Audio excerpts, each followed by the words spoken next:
Hello everyone, welcome to अपनी कक्षा। आज हम बात करने वाले हैं जो चैप्टर हम ऑलरेडी कवर कर चुके हैं और जिनके क्वेश्चंस आपको ऑलरेडी प्रोवाइड हो चुके हैं। आई होप आपने सारे क्वेश्चंस को ढंग से अटेम्प्ट कर लिया होगा और इसी सीक्वेंस में आफ्टर अटेम्प्टिंग दोस क्वेश्चन आप यहाँ पे आज हमारे साथ हैं, जहां पे हम हर एक क्वेश्चन जो जो आपको होमवर्क में दिया गया था, जो जो आपको प्रैक्टिस के लिए दिया गया था, उनको डिटेल में विथ कॉन्सेप्ट्स ढंग से डिस्कस करने वाले हैं। तो चलिए बिना समय ज्यादा खराब करे हुए शुरुआत करते हैं पहले क्वेश्चन से। पहला क्वेश्चन कहता है the permeability of free space in weber पर एम्पियर इज। ओके, तो परमिएबिलिटी की बात करी जा रही है। ओके, तो जब हम बात करते हैं परमिएबिलिटी की, तो परमिएबिलिटी की बात करते हैं तो यहां पे होता है क्या, नॉट, क्या यही होता है? अब हमें ये पता है, हमने थ्योरी क्लासेस में ये देखा है कि म्यू नॉट बाय 4 पाई की वैल्यू होती 10⁻⁻⁷ वेबर पर एम्पियर, करेक्ट। और यहां पे हमसे जो पूछा गया है वो पूछा गया है म्यू नॉट की वैल्यू। म्यू नॉट की वैल्यू आ जाती है 4 पाई इंटू 10⁻⁻⁷ पर एम्पियर मीटर, करेक्ट। यहां तक क्या सारी चीजें एकदम क्लियर है? अब जिन बच्चों को थोड़ा सा भी डाउट है कि ये सब चीजें कहां से आई है, वो उनको जाना पड़ेगा बायोट-सेवर्ट लॉ पे। बायोट-सेवर्ट लॉ क्या कहता है? बायोट-सेवर्ट लॉ कहता है कि TB is directly proportional to किसके? I times dl vector cross of r vector whole upon r cube.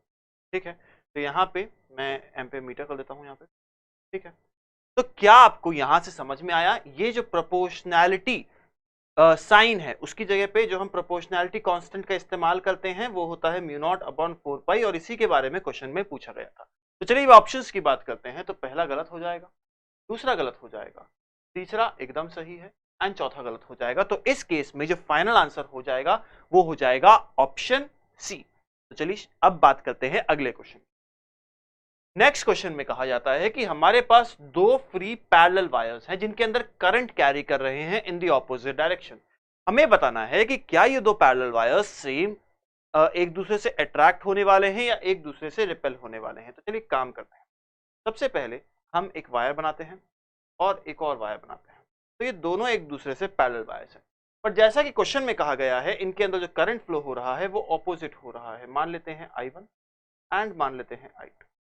अब अगर मैं आपसे एक छोटा सा क्वेश्चन पूछूं कि ये दोनों वायर्स एक दूसरे पे फोर्स क्यों लगा रहे हैं, तो क्या आपका इसका जवाब है कि क्योंकि एक वायर जो कि करंट कैरी कर रहा है अपने आसपास एक मैग्नेटिक फील्ड जनरेट कर देता है, और उस मैग्नेटिक फील्ड के कारण कोई और वायर जो कि उस मैग्नेटिक फील्ड में आने के कारण एक फोर्स एक्सपीरियंस करता है, और उसी फोर्स को हम यहां पे देखेंगे कि वो एज एन अट्रैक्टिव फोर्स या एज ए रिपल्सिव फोर्स काम कर रहा है। ठीक है, तो इस केस के अंदर क्या हम कह सकते हैं कि अगर हम फर्स्ट वायर की बात करें, ये है वायर 1, ये है वायर 2, और इन दोनों के बीच की दूरी को हम कुछ देर के लिए कह देते हैं d।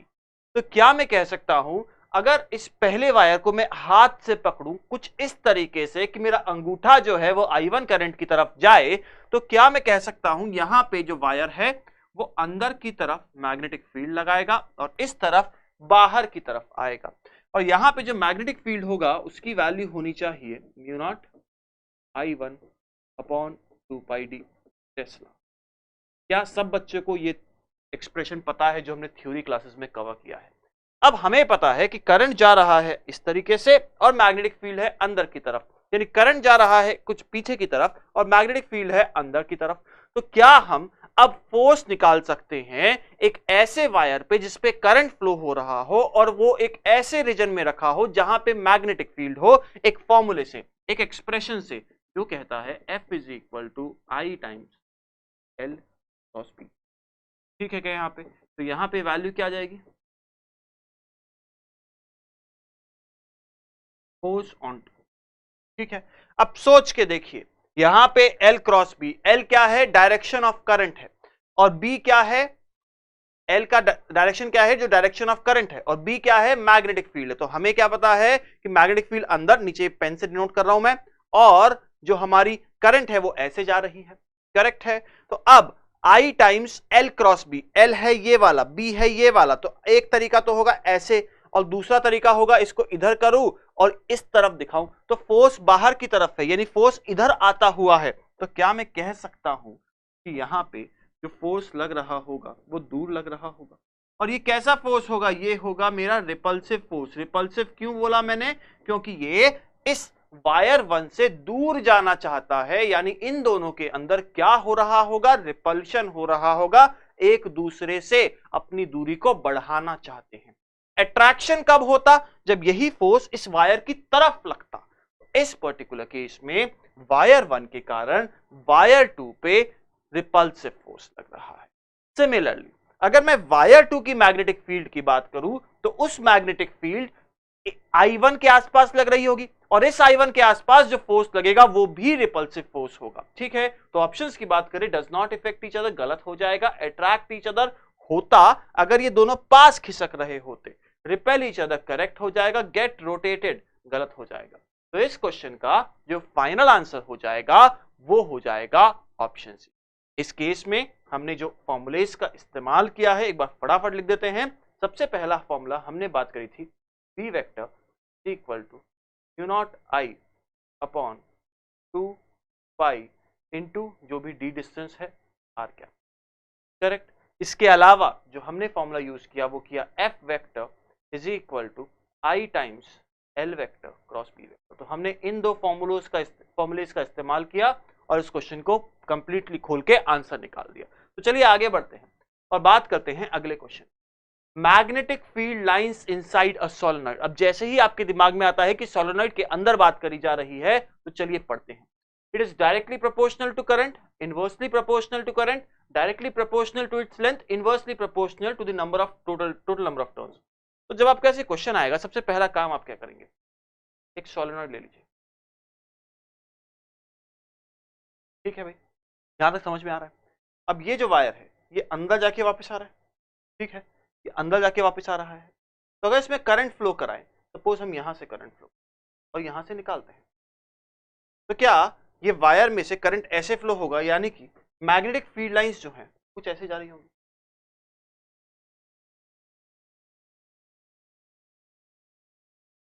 क्या आप ये समझ पा रहे हैं?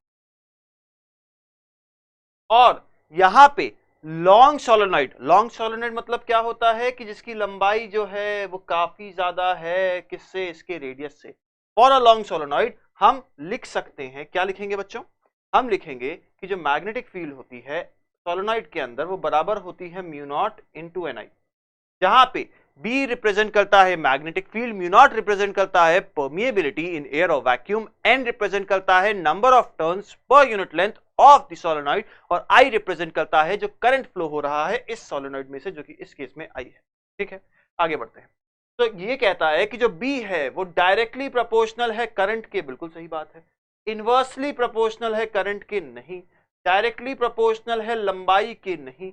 इनवर्सली प्रोपोर्शनल है टोटल नंबर ऑफ टर्न्स के, बिल्कुल नहीं। तो यहां पे n जो था number of turns per unit length था, तो अगर हम चाहें तो इसको ऐसे लिख सकते हैं। ठीक है, जहां पे कैपिटल N रिप्रेजेंट करता है कि जो टोटल नंबर ऑफ टर्न्स थे पूरे सोलेनॉइड में वो कितने हैं, L रिप्रेजेंट करता है कि जो टोटल सोलेनॉइड की लंबाई थी वो कितनी है।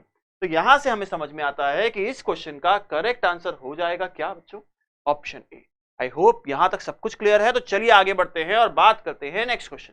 क्वेश्चन कहता है कि जो डिफ्लेक्शन होता है मूविंग कॉइल गैल्वेनोमीटर में, अभी मूविंग कॉइल गैल्वेनोमीटर क्या है, एक ऐसा डिवाइस जो कि करंट को मेजर कर रहा है और करंट को मेजर करने के लिए ये अपनी कॉइल को मूव करता है और उस कॉइल से अटैच्ड होता है एक पॉइंटर जो कि हमें रीडिंग देता है। ठीक है, तो मूविंग कॉइल गैल्वेनोमीटर एक ऐसा डिवाइस है जो कि करंट को मेजर करता है और ये जो वैल्यू होती है ये बहुत कम होती है। कहने का मतलब ये सिर्फ डिटेक्ट करता है, इसकी जो रेंज होती है वो होती है माइक्रो एम्पियर, जैसा कि हमने थ्योरी क्लासेस में सीखा था।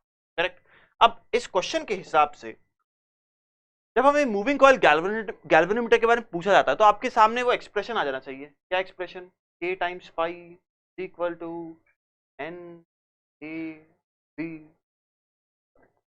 जहां पे K क्या है, K है हमारा टॉर्शनल कांस्टेंट, फाई क्या है, फाई है हमारा कितना डिफ्लेक्शन हुआ, N क्या है, N है number of total number of turns जो कि हमारी मूविंग कॉइल गैल्वेनोमीटर पे करे हैं हमने, A क्या है, ए है area of cross section of the coil, B क्या है, बी है जो मैग्नेटिक फील्ड के अंदर हमारी एमसीजी यानी मूविंग कॉइल गैल्वेनोमीटर रखी गई है वो है, आई क्या है, आई वो करंट है जो कि इस पर्टिकुलर एमसीजी या मूविंग कॉइल गैल्वेनोमीटर में दिया जा रहा है। करेक्ट है, ये सारी चीजें हमें पता है। अब बात करते हैं, तो डिफ्लेक्शन जो है, डिफ्लेक्शन है हमारा ये वाला,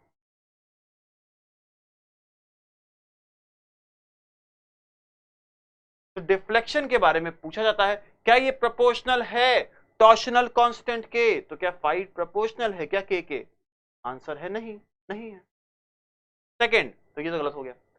inversely proportional to the area of the coil, तो क्या ये एरिया ऑफ द कॉइल के इनवर्सली प्रोपोर्शनल है क्या, ऐसा कुछ है क्या बच्चों, नहीं, ये भी गलत हो। Inversely proportional to the current, तो यहां पे बोला जाता है कि फाई जो है वो इनवर्सली प्रोपोर्शनल है क्या करंट के, जबकि एक्चुअल में तो डायरेक्टली प्रोपोर्शनल है करंट के, ये भी गलत हो गया। Directly proportional to the number of turns in the coil, तो क्या phi is directly proportional to N, बिल्कुल ये एकदम सही हो जाएगा। तो इस पर्टिकुलर केस में जो सही आंसर होगा वो होगा ऑप्शन डी। तो यहां पे करेक्ट आंसर क्या हो जाएगा, ऑप्शन डी हो जाएगा। अगर यहां तक सब कुछ क्लियर है तो चलिए अब आगे बढ़ते हैं और नेक्स्ट क्वेश्चन के बारे में बात करते हैं। हमें बोला जाता है कि जो साइक्लोट्रॉन होता है, साइक्लोट्रॉन क्या होता है, एक ऐसा डिवाइस जिससे हम किसी पार्टिकल की स्पीड को बहुत ज्यादा बढ़ा सकते हैं। तो the cyclotron frequency, cyclotron frequency का मतलब होता है कि जो साइक्लोट्रॉन में पार्टिकल घूम रहा है उसका फ्रीक्वेंसी कितना होगा, और फ्रीक्वेंसी क्या होता है ये हमें पता है, 1 by time period of a charge particle is ordinarily independent of the. तो हमें पूछा जाता है कि साइक्लोट्रॉन में जो फ्रीक्वेंसी होती है चार्ज पार्टिकल की वो किस पे डिपेंड नहीं करती, इंडिपेंडेंट। हमें यह पता है कि जब साइक्लोट्रॉन की बात करते हैं तो हमारे पास 2 डीज और इनको एक रेडियो फ्रीक्वेंसी ऑसिलेटर से ऑसिलेट कराया जाता है चार्जेस के अंदर, और ये पूरा का पूरा एक केसिंग में भर के हम कहते हैं कि यहाँ पे हमने मैग्नेटिक फील्ड या तो अंदर की तरफ या फिर बाहर की तरफ लगा दी। ठीक है, तो या तो ये अंदर की तरफ या फिर हमने बाहर की तरफ लगा दी। ठीक है, अब यहां पे हो क्या रहा है, यहां पे एक पार्टिकल क्या कर रहा है, ऑसिलेट कर रहा है। इस पर्टिकुलर केस में हम लिखते हैं कि जो रेडियस है पार्टिकल का वो लिखा जाएगा mv अपॉन क्यूबी से, और हमें यह पता है कि जो टाइम पीरियड होता है वो होता है जितना डिस्टेंस चला which is pi r upon जितना स्पीड में चला, यानी distance upon speed is equal to time. r upon V की वैल्यू है 2 पाई m अपॉन क्यूबी। अब ये तो आ गया क्या, टाइम पीरियड आ गया। हमें क्या निकालना है, हमें निकालनी है फ्रीक्वेंसी। तो फ्रीक्वेंसी होती क्या है, फ्रीक्वेंसी होती है 1 अपॉन टाइम पीरियड, और ये बराबर हो जाएगा क्यूबी अपॉन 2 पाई एम। तो जो नेट फ्रीक्वेंसी आ जाएगी वो आ जाएगी क्यूबी अपॉन 2 पाई एम। क्या यहां तक सारी चीजें क्लियर है? हमसे क्वेश्चन में पूछा है कि जो फ्रीक्वेंसी है वो किन फैक्टर्स से इंडिपेंडेंट है। अब क्या हम यहां पे समझ सकते हैं कि देखो भाई, फ्रीक्वेंसी डिपेंड करती है चार्ज पे, फ्रीक्वेंसी डिपेंड करती है मैग्नेटिक फील्ड पे, और फ्रीक्वेंसी इनवर्सली प्रोपोर्शनल है मास के। तो इन 3 फैक्टर्स पे तो डेफिनेटली डिपेंडेंट है। अब ऑप्शंस की बात करते हैं। मैग्नेटिक इंडक्शन फील्ड, ये बी की बात कर रहा है, तो ये तो गलत हो गया, इस पे तो डिपेंड करती है। पार्टिकल चार्ज क्यू, अरे भाई इस पे भी करती है। पार्टिकल का मास, अरे हाँ भाई मास पे भी करती है। पार्टिकल की स्पीड, अरे इन जगहों पे कहीं पे भी स्पीड नहीं है, यानी ये सही हो जाएगा। तो इस क्वेश्चन का फाइनल आंसर हो गया ऑप्शन डी। क्या आपको यहां तक सारी चीजें क्लियर है? अगर क्लैरिटी है तो चलिए आगे बढ़ते हैं और बात करते हैं अगले क्वेश्चन की। The unit of magnetic flux है। अब यहां पे आपके बहुत थ्योरी बेस्ड क्वेश्चन आते हैं जो आपके इस बार सीयूटी के अंदर पेपर बनेगा, वो अगर एनसीईआरटी पे बने तो काफी सारी चीजें ऐसी जो स्ट्रेट फॉरवर्ड एकदम उठ के एनसीईआरटी से आ गई है और आपको उनका जवाब देना है। जिसमें से अगला है, ये बोला गया मैग्नेटिक फ्लक्स की यूनिट क्या है। अच्छा, मैग्नेटिक फ्लक्स होता क्या है? अरे मैग्नेटिक फ्लक्स को हम लिखते हैं फाई, और ये किसके बराबर है? ये है magnetic field into area of cross section. क्या इसी के बराबर है? अगर आपको इतना पता है तो हम कह सकते हैं कि देखिए भाई, मैग्नेटिक फील्ड को हम लोग लिखते हैं टेस्ला में, और एरिया को हम लोग लिखते हैं मीटर स्क्वायर में। एक आंसर तो हो गया टेस्ला मीटर स्क्वायर, लेकिन इस टेस्ला मीटर स्क्वायर को हम एक नई एसआई यूनिट से डिनोट करते हैं और उस यूनिट का नाम है, क्या है बच्चों? वेबर। तो फ्लक्स जो होता है, मैग्नेटिक फ्लक्स, यहां पे इसको हम डिनोट करते हैं वेबर से, और यही वेबर बराबर होता है टेस्ला इंटू मीटर स्क्वायर के। अगर यहां तक सब कुछ क्लैरिटी है तो चलिए ऑप्शंस की बात कर लेते हैं और सही ऑप्शन सिलेक्ट करते हैं। पहला है वेबर, बिल्कुल सही है। वेबर पर मीटर स्क्वायर तो हमारा टेस्ला हो जाएगा। हेनरी, हेनरी यूनिट होती है इंडक्टेंस की, तो ये भी गलत हो गया। Ampere per metre, ampere per metre unit होती है मैग्नेटिक इंटेंसिटी की, तो वो भी गलत हो जाएगा। तो इस पर्टिकुलर केस में सही आंसर क्या हो जाएगा? Option A. क्या यहां तक सब कुछ क्लैरिटी है, कंप्लीट अंडरस्टैंडिंग है, बेसिक आइडिया एकदम क्लियर है कि क्या चीजें पूछी जाती है हम? अगर हां तो चलिए आगे बढ़ते हैं और बात करते हैं लॉरेंस फोर्स के बारे में। हमें पता है लॉरेंस जो फिजिसिस्ट थे उनको रिस्पेक्ट देने के लिए हमने लॉरेंस फोर्स लिख दिया था। अभी लॉरेंस फोर्स होता क्या है? लॉरेंस फोर्स होता है कि अगर कोई पार्टिकल चल रहा है और उसका चार्ज भी है, यानी कोई चार्ज्ड पार्टिकल अगर v वेलोसिटी से चलेगा, कोई चार्ज्ड पार्टिकल अगर v वेलोसिटी से चलेगा तो उस पे जब फोर्स लगेगा उसको हम बोलते हैं लॉरेंस फोर्स। और इस पे जब फोर्स लगेगा वो क्या होगा? अब ध्यान दीजिएगा, अगर ये एक ऐसी स्पेस में चल रहा है जहां पे न तो इलेक्ट्रिक फील्ड है और न ही मैग्नेटिक फील्ड है तो कोई फोर्स नहीं लगेगा। लेकिन अगर यहां पे इलेक्ट्रिक फील्ड भी है और मैग्नेटिक फील्ड भी है, तब हमें बताना है कितना फोर्स लगेगा। तो फोर्स को कैसे लिख सकते हैं हम लिखेंगे Q times E vector plus P cross B। तो इस तरीके से आपके लॉरेंस फोर्स को लिखा जाता है। क्या यहां तक सारी चीजें क्लियर है? अगर क्लैरिटी है तो चलिए आगे बढ़ते हैं और ऑप्शंस को देख के सही आंसर सिलेक्ट करने की कोशिश करते हैं। तो पहला तो एकदम सही, दूसरा गलत, तीसरा गलत एंड चौथा गलत। तो इस पर्टिकुलर केस में फाइनल आंसर जो होगा वो हो जाएगा ऑप्शन ए। आई होप यहां तक कंप्लीट क्लैरिटी है, कि एक पॉइंट क्लियर है। तो चलिए आगे बढ़ते हैं अगले क्वेश्चन की तरफ। क्वेश्चन कहता है कि अगर हमारे पास एक डायरेक्ट करंट है जो कि पास किया जाए एक स्प्रिंग के थ्रू। अच्छा, अब ये स्प्रिंग क्या होती है? स्प्रिंग कुछ ऐसी दिखेगी, हम लोग मैकेनिक्स में बहुत सारे क्वेश्चंस कर चुके हैं, ठीक है। अब अगर इस स्प्रिंग से एक करंट पास कर दिया जाए, लेट अस से करंट आई पास कर, तो हमसे क्वेश्चन में पूछा जाता है the adjacent turns of the spring wheel. तो जो आपस के अगल बगल वाले पास पास वाले जो टर्न्स हैं स्प्रिंग के अंदर, उनमें क्या होगा? ऑप्शंस के हिसाब से वो एक दूसरे से रिपेल करेंगे, वो एक दूसरे से अट्रैक्ट करेंगे, वो एक दूसरे से न तो अट्रैक्ट करेंगे और न ही रिपेल करेंगे, या फिर अट्रैक्ट और रिपेल दोनों करेंगे कुछ कुछ समय के बाद ऑल्टरनेटिवली। तो जब हम इस क्वेश्चन की बात करें तो यहां पे स्प्रिंग के अंदर करंट फ्लो होगा। अब थोड़ा दिमाग लगाते हैं, क्या हम यहां से कह सकते हैं कि अगर करंट जा रहा है तो इधर से जा रहा है, इधर जा रहा है, तो ये दोनों हिस्से पैरेलल हैं, ये दोनों हिस्से पैरेलल हैं। तो आप देख सकते हैं दोनों में करंट की जो डायरेक्शन है वो एग्जैक्टली सेम है। सिमिलरली यहाँ पे, यहाँ पे, यहाँ पे और यहाँ पे, तो क्या इन सभी जगहों पे करंट की डायरेक्शन एग्जैक्टली सेम है? यानी कि हम इस पर्टिकुलर क्वेश्चन के अंदर समझने की कोशिश कर सकते हैं कि अगर दो वायर्स जिनकी direction of current exactly same है और वो दोनों एक दूसरे से पैरेलल हैं, तो उस केस में फोर्सेस कैसे और कहां और कितनी लगेगी, ठीक है। तो मान लेते हैं एक वायर है हमारे पास और ये है हमारे पास दूसरा वायर, ठीक है। अब इस वायर के अंदर हमें बोला गया कि करंट कुछ ऐसे जा रहा है, यहां पर भी और यहां पर, और दोनों के बीच की दूरी है t, करेक्ट है क्या? अब मैंने कहा कि इस वायर को मान लेते हैं 1 और इस वायर को मान लेते हैं 2। 1 वायर 2 वायर पे या उस जगह पे कोई ना कोई मैग्नेटिक फील्ड लगाएगा, और उस मैग्नेटिक फील्ड की वैल्यू क्या होगी बच्चों? B इज इक्वल टू, क्या फॉर्मूला पढ़ा था हमने? U0I/2π/d। क्या आपको समझ में आ रहा है? डायरेक्शन कैसे निकालूंगा? मैं इस वायर को पकड़ लूंगा सच दैट मेरा जो अंगूठा है वो करंट की डायरेक्शन में जाए, तो क्या यहाँ पे मैग्नेटिक फील्ड अंदर की तरफ होगी और इस तरफ होगी बाहर की तरफ, करेक्ट है क्या? क्या यहां तक कंप्लीट क्लैरिटी है आपको? अगर हाँ तो अब देखिए, करंट जा रहा है इस तरफ और मैग्नेटिक फील्ड है नीचे की तरफ, तो क्या हम कह सकते हैं कि देखिए भाई, करंट इस तरफ जा रहा है और मैग्नेटिक फील्ड नीचे की तरफ है, और मुझे क्या चाहिए, मुझे फोर्स चाहिए।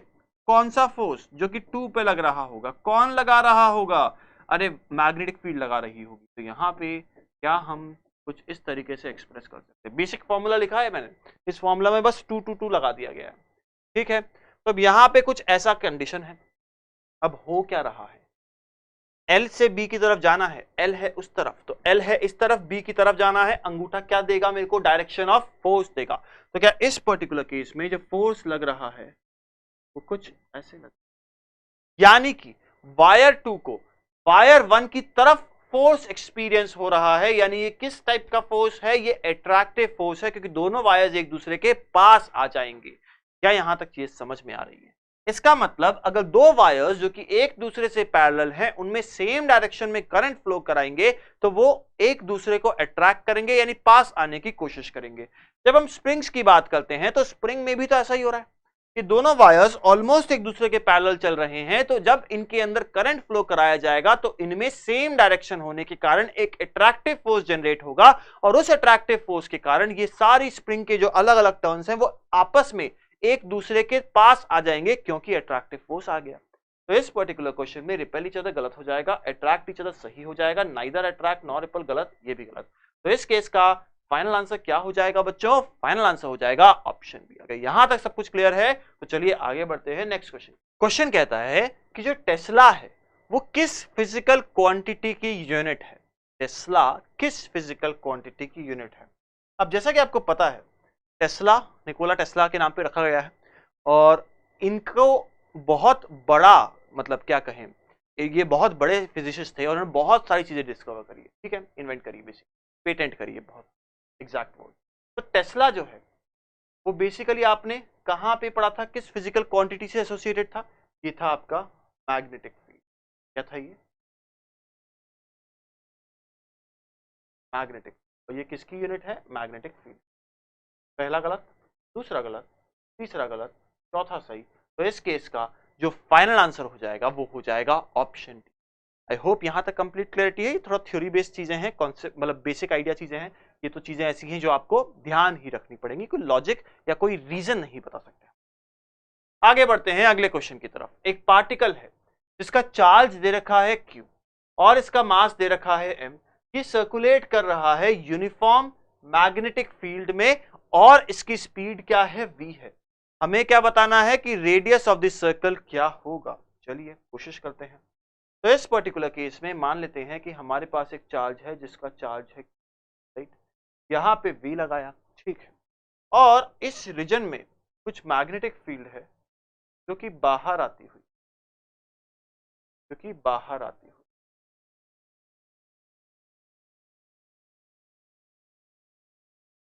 आपको बताना है कि इस पर्टिकुलर केस में अगर मैग्नेटिक फील्ड के अंदर चार्ज पार्टिकल चल रहा है तो क्या इस पे फोर्स लगेगा, हाँ या ना। लगेगा, हाँ। किस तरफ लगेगा और किस फॉर्मूले से निकालेंगे, तो जो एक्सप्रेशन हम लोग इस्तेमाल करेंगे वो होने वाला है F vector is equal Q times V cross B। F vector is equal to Q times V cross B। ये क्या हो गया, हमारा फोर्स हो गया, ठीक है, यहां तक क्लियर है। अब अगर वेलोसिटी वेक्टर ऊपर है और B अंदर बाहर की तरफ है तो कुछ ऐसा है, कुछ ऐसा है, V है ऊपर की तरफ, B है इस तरफ। अब हमें क्या निकालना है, V क्रॉस B। तो V क्रॉस B ऐसे जाएंगे तो ये बड़ा एंगल होगा, तो ऐसे चले तो अंगूठा इस तरफ आ रहा है, इसका मतलब जो फोर्स है वो किधर लगेगा, इधर लगेगा। तो ये पार्टिकल कैसा मोशन करेगा, कुछ ऐसा करेगा। क्या समझ में आ गया है। अब मुझे एक बात बताइए कि क्योंकि ये सर्कुलर मोशन कर रहा है तो जो भी फोर्स इस पर लग रहा है, जो कि मैग्नेटिक फील्ड के द्वारा लग रहा है, वो किस टाइप की फोर्स का काम करेगी, सेंट्रीपिटल फोर्स का। तो क्या हम यहां से कह सकते हैं कि ये जो वैल्यू आती है QVB ये बराबर होगी किसके, सेंट्रीपिटल फोर्स के। तो F सेंट्रीपिटल जिसकी वैल्यू है mv² is equal to Q। यहां से एक V और एक V खत्म हो जाएगा तो R की वैल्यू कितनी हो जाएगी बच्चों, mv/QB। जो फाइनल आंसर आ गया है वो आ गया है R is equal to mv/QB। और एक बार आपको यहां तक चीजें क्लियर हैं तो चलिए ऑप्शंस की तरफ। पहला एकदम सही, दूसरा गलत, तीसरा गलत, चौथा गलत। तो इस केस के अंदर जो फाइनल आंसर हो जाएगा वो हो जाएगा ऑप्शन ए। क्या आपको यहां तक सारी चीजें क्लियर हैं? अगर क्लैरिटी है तो चलिए आगे बढ़ते हैं और बात करते हैं अगले क्वेश्चन। क्वेश्चन कहता है कि हमारे पास दो इनफाइनाइटली लॉन्ग पैरेलल वायर्स हैं, ठीक है, which carry equal currents in the same direction। हमें क्या बताना है कि मैग्नेटिक फील्ड उनके मिड पॉइंट पे कितनी होगी। तो अगर हम कोई मिड पॉइंट पकड़ लें तो उस पे मैग्नेटिक फील्ड कितनी होगी, ये है क्वेश्चन। तो मान लेते हैं कि एक वायर है ये वाला और दूसरा वायर कहीं ये वाला है। इन दोनों के बीच की सेपरेशन कुछ गिवन है, ठीक। दोनों में इक्वल करंट फ्लो हो रहा है। तो सपोज आई करंट यहां पे है और आई करंट यहां। हम मान लेते हैं कि ये वायर है 1 और ये वायर है 2, करेक्ट। इस पर्टिकुलर केस के अंदर हम किसी डी दूरी पर जा रहे हैं और इन दोनों के बीच की दूरी भी 2d है। तो एग्जैक्टली सेंटर वाले पॉइंट की दूरी कितनी होगी, d होगी, ना पता है। हम चाहते हैं कि अब मैग्नेटिक फील्ड 1 के कारण निकालें और मैग्नेटिक फील्ड 2 के कारण निकालें। लेकिन अगर थोड़ा दिमाग लगाएं तो क्या हम कह सकते हैं कि जो मैग्नेटिक फील्ड का एक्सप्रेशन होता है वो क्या होता है, U not I upon 2πr। और डायरेक्शन ये एन कैप कैसे निकालेंगे बच्चों, इस वायर को पकड़ लो सच दैट कि अंगूठा जो है वो करंट की डायरेक्शन में है तो नीचे जाने वाला, यानी इस केस में इस तरफ क्या होगा, B1 होगा। तो अब इस B1 का मैग्नीट्यूड क्या होगा, U not I upon 2πd। क्या आपको यहां तक सारी चीजें क्लियर है? अब पकड़ते हैं सेकंड वायर को। तो जब सेकंड वायर को पकड़ेंगे सच दैट अंगूठा जो है वो क्या दिखाएगा, करंट की डायरेक्शन। तो हाथ घुमाने पे यहां पे बाहर की तरफ जो आ रहा है वो हो गया B2। तो यहां पे क्या लिखा जाएगा बच्चों, B2 vector is equal to mu naught I upon 2πd। और ये किस तरफ है, ये है बाहर की तरफ। अब क्या हम देख सकते हैं कि B1 का मैग्नीट्यूड और B2 का मैग्नीट्यूड एग्जैक्टली इक्वल है, लेकिन इनकी डायरेक्शन जो है वो ऑपोजिट है। तो जब मैं नेट पूछा जाएगा तो नेट कैसे लिखेंगे बच्चों, नेट लिखेंगे B1 वेक्टर प्लस, ठीक है, मैं ऊपर आने वाली डायरेक्शन को कुछ भी मान लेते हैं अभी के लिए। तो क्या लिखेंगे यहां पे, नेट वैल्यू कितनी हो जाएगी, 0। तो फाइनल आंसर इस पर्टिकुलर क्वेश्चन में होना चाहिए 0। एक बार देख लेते हैं। The magnetic field at a mid point in between the two wires is twice the magnetic field produced to each wire, गलत हो जाएगा, दो गुनी नहीं है। Half of the magnetic field produced to each wire, गलत हो जाएगा, ऐसा भी नहीं है। Same as the magnetic field produced to each wire, ये भी गलत हो जाएगा। तो इस पर्टिकुलर केस में सही क्या होगा, सही हो जाएगा ऑप्शन डी। क्या आपको यहां तक सारी चीजें एकदम क्लियर है? अगर 100% क्लैरिटी है तो चलिए आगे बढ़ते हैं और बात करते हैं नेक्स्ट क्वेश्चन की।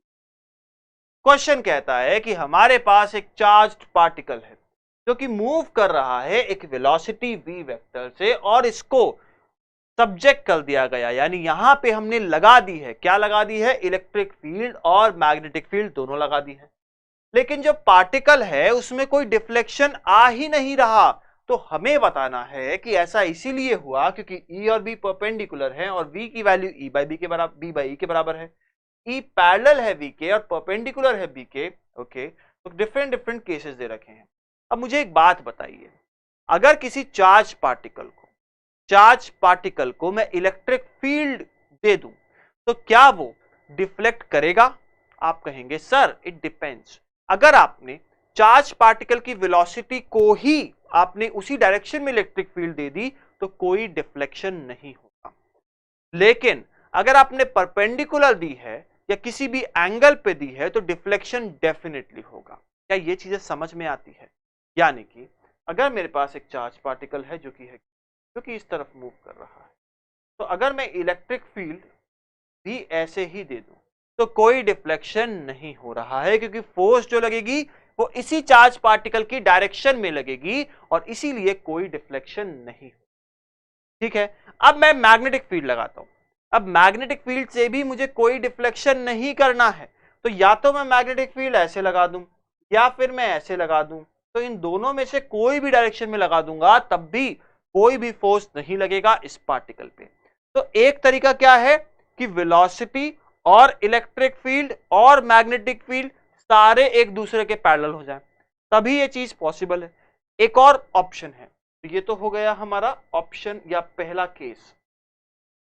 एक और केस पॉसिबल है, अगर आपको याद हो तो हमने थ्योरी क्लासेस में एक कंसेप्ट पढ़ा था जिसका नाम है वेलोसिटी सिलेक्टर। क्या कहता है ये कहता है कि अगर हमारे पास बहुत सारे या बहुत सारी स्पीड के पार्टिकल्स हैं और हम चाहते हैं कि उनमें से कोई एक पर्टिकुलर स्पीड के पार्टिकल्स को सेपरेट आउट करना, तो हम एक वेलोसिटी सिलेक्टर वाला एक अरेंजमेंट बनाते हैं जिसमें हम कहते हैं कि जितना फोर्स इलेक्ट्रिक फील्ड लगा रही है उतना ही फोर्स मैग्नेटिक फील्ड लगाएगी, बट ये दोनों ऑपोजिट डायरेक्शन में लगाएंगे। और अगर ये दोनों ऑपोजिट डायरेक्शन में लगाएंगे तो हम क्या कह सकते हैं कि पार्टिकल जो है वो अनडिविएटेड चला जाएगा। कहने का मतलब कि अगर यहाँ पे चार्ज Q है और इसकी वेलोसिटी है v वेक्टर, ठीक है, हमें बोला गया कि इलेक्ट्रिक फील्ड जो है वो लगा दी गई ऊपर की तरफ। हमें ये पता है कि अगर किसी चार्ज पे इलेक्ट्रिक फील्ड लगाई जाती है तो अगर वो पॉजिटिव चार्ज है तो जिस डायरेक्शन में इलेक्ट्रिक फील्ड लगेगी उसी डायरेक्शन में क्या होगा, पार्टिकल चलने लग जाएगा क्योंकि उस पर फोर्स लगेगा। अब हमारे पास जो मैग्नेटिक फील्ड है वो कैसी लगाई जा रही है, गौर से देखिएगा। हमें क्या चाहिए, बाहर की तरफ, राइट। तो अगर हमें बाहर की तरफ चाहिए तो मैग्नेटिक फील्ड बाहर की तरफ ऐसे लगाएंगे। तो अगर ऐसे लगाई जाएगी तो हमारे पास यहाँ पे जो फोर्स है मैग्नेटिक फील्ड का वो नीचे की तरफ आएगा, वो नीचे की तरफ आएगा। तो जो फोर्स ऑफ मैग्नेटिक फील्ड है और जो फोर्स ऑफ इलेक्ट्रिक फील्ड है वो एक दूसरे को कैंसिल आउट कर जाएंगे, तब भी ये पॉसिबिलिटी है कि इस पर्टिकुलर पार्टिकल पे नेट फोर्स जीरो होने के कारण अनडिफ्लेक्टेड वे में ये आगे बढ़ जाएगा। यानी कि क्या हम कह सकते हैं QVB जो कि क्या है मैग्नेटिक फील्ड का फोर्स बराबर हो जाएगा इलेक्ट्रिक फील्ड का force which is QE। Q से Q खत्म, क्या हम यहाँ पे V को लिख सकते हैं E/B? जल्दी बता दीजिए, क्लियर है क्या यहाँ तक चीज एकदम क्लियर है कि जल्दी से बोलिए, कोई भी डाउट नहीं होना चाहिए। पढ़ें अब। E जो है वो परपेंडिकुलर है B के, बिल्कुल सही बात है, लेकिन V की वैल्यू B/E के बराबर है, ये गलत हो जाएगा। ये तो हमारे पास E/B है, ठीक है, तो यहाँ पे ऑप्शन गलत हो जाएगा। E जो है वो पैरेलल है V के, हाँ पॉसिबल तो है, एंड परपेंडिकुलर टू B नहीं, ये दिक्कत हो जाएगी, ये तो गलत ही हो गया, ठीक है। E and B both are parallel to V and V is equal to E/B। अरे भाई पैरेलल तक तो समझ में आता है, but V is equal to E/B वाली कंडीशन नहीं होगी। V are mutually perpendicular and V is equal to E/B। आप देख सकते हैं एक B इधर है, E इधर है और वेलोसिटी इधर है, तो ये सारे के सारे एक दूसरे से म्यूचुअली परपेंडिकुलर है और जो वेलोसिटी की वैल्यू है वो कितनी है, E/B। अगर यहां तक सब कुछ क्लियर है, 100% क्लैरिटी है, तो इस पर्टिकुलर क्वेश्चन का सही जवाब आपको मिल चुका है और वो है ऑप्शन डी। क्या यहां तक 100% क्लैरिटी हो चुकी है, समझ में आ चुका है? अगर हाँ तो चलिए आगे बढ़ते हैं और बात करते हैं नेक्स्ट क्वेश्चन की। जो मैग्नेटिक फील्ड लाइंस होती हैं ये हमने समझा था कि इलेक्ट्रिक फील्ड लाइंस की तरह ही होती हैं, काफी सारी प्रॉपर्टीज एग्जैक्टली वैसी होती हैं जैसी मैग्नेटिक फील्ड लाइंस की होंगी। तो हमें क्वेश्चन में पूछा जाता है कि these can not intersect at all. अच्छा, ये इंटरसेक्शन वाली बात कर रहे हैं, तो हमें क्या ये पता है क्या कि अगर ये मैग्नेटिक फील्ड लाइंस हैं तो इस मैग्नेटिक फील्ड लाइन के किसी भी पॉइंट पे अगर मैं टेंजेंट बनाऊंगा तो वो क्या देगा, मैग्नेटिक फील्ड का डायरेक्शन दे देगा, करेक्ट है। अब अगर हम कहें कि हमारे पास दो मैग्नेटिक फील्ड, इन दोनों मैग्नेटिक फील्ड लाइंस के लिए क्या जिस पॉइंट पे ये इंटरसेक्ट कर रही है उस केस में टेंजेंट अलग अलग डायरेक्शन दे रहा है, और अगर इनका टेंजेंट अलग अलग डायरेक्शन दे रहा है तो क्या मैं कह सकता हूं एक ही पॉइंट पे दो मैग्नेटिक फील्ड के डायरेक्शन नहीं हो सकते, और क्योंकि ये नहीं हो सकते इसीलिए ये कैंसिल आउट हो जाएगा, ये पॉसिबल ही नहीं रहेगा। तो अगर ऐसा हो जाता है कि जहां पे हमारे पास मल्टीपल मैग्नेटिक फील्ड लाइंस हैं तो क्या वो इंटरसेक्ट नहीं करेंगी क्या, क्योंकि हमने तो सीखा है ये तो कंटिन्यूअस क्लोज लूप बनाती हैं।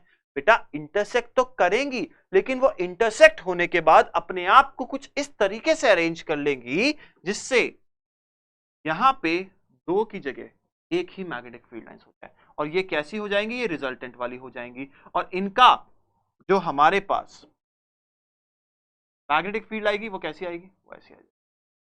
इसकी रिजल्टेंट, ये हमारा क्या हो जाएगा, नेट रिजल्टेंट। क्या आपको यहां तक समझ आया?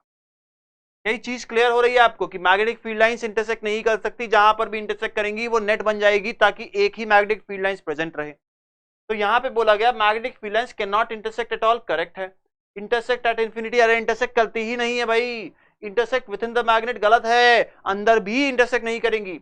Intersect at the neutral points, ये भी गलत है, इंटरसेक्ट नहीं करती, न्यूट्रल पॉइंट्स पे जाके नेट जीरो हो जाता है, लेकिन इंटरसेक्ट वहां पर भी नहीं करती। तो इस पर्टिकुलर क्वेश्चन का सही आंसर क्या हो जाएगा बच्चों, सही आंसर हो जाएगा ऑप्शन ए।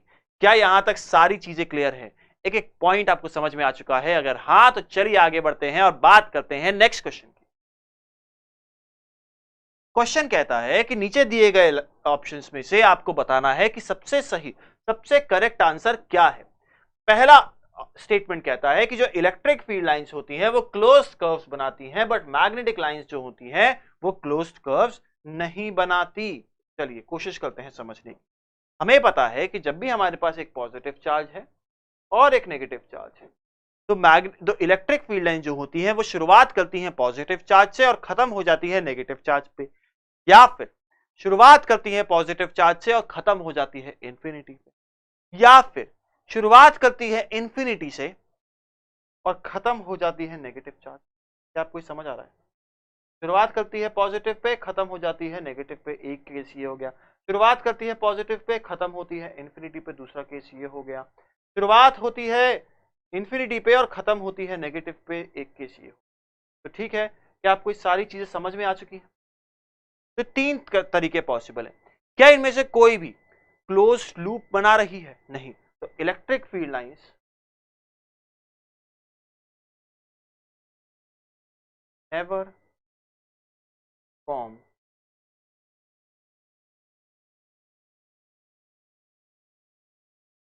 तो इलेक्ट्रिक फील्ड लाइंस कभी भी क्लोज लूप्स नहीं बनाती। क्या ये पॉइंट क्लियर है? अब बात करते हैं हम लोग मैग्नेटिक फील्ड लाइंस की। तो हमने सीखा था कि हम अगर हमारे पास एक मैग्नेट है जिसका एक पोल है नॉर्थ, दूसरा पोल है, तो इस पर्टिकुलर केस में मैग्नेटिक फील्ड लाइंस शुरुआत होती है नॉर्थ से और जाती है जैसे, और यूं निकल जाती। करेक्ट है क्या?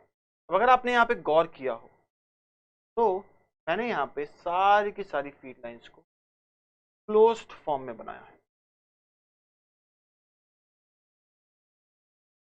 तो क्या आप समझ सकते हैं कि मैग्नेटिक फील्ड लाइन जो होती हैं ये हमेशा ऑलवेज फॉर्म क्लोज्ड, तो हमेशा ही कैसी लूप्स बनाएंगी? गोलाकार क्लोज्ड बनाएंगी। गोल भी हो सकती है, ना भी हो, फर्क नहीं पड़ता, लेकिन क्लोज्ड हमेशा बनती है। तो electric field lines are closed curves, ये गलत हो गया।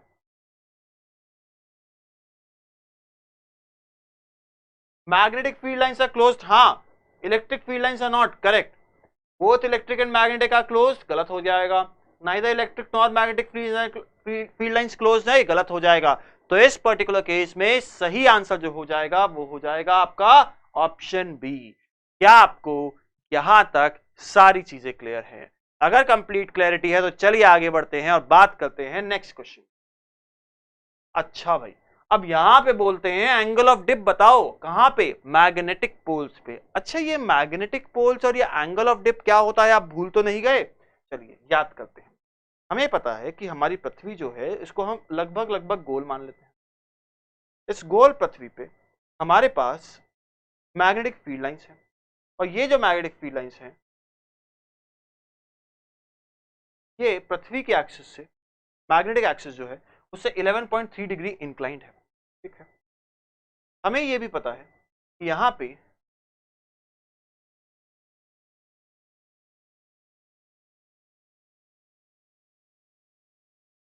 कुछ मैग्नेटिक फील्ड लाइंस निकलती हैं,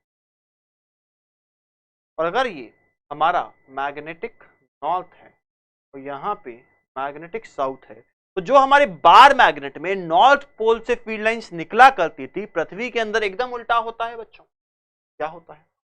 पृथ्वी के अंदर एकदम उल्टा होता है। क्या होता है, यहाँ पे मैग्नेटिक नॉर्थ पे हम फील्ड लाइंस को घुसते हुए मानते हैं और साउथ से निकलते हुए, और साउथ से निकलते हुए।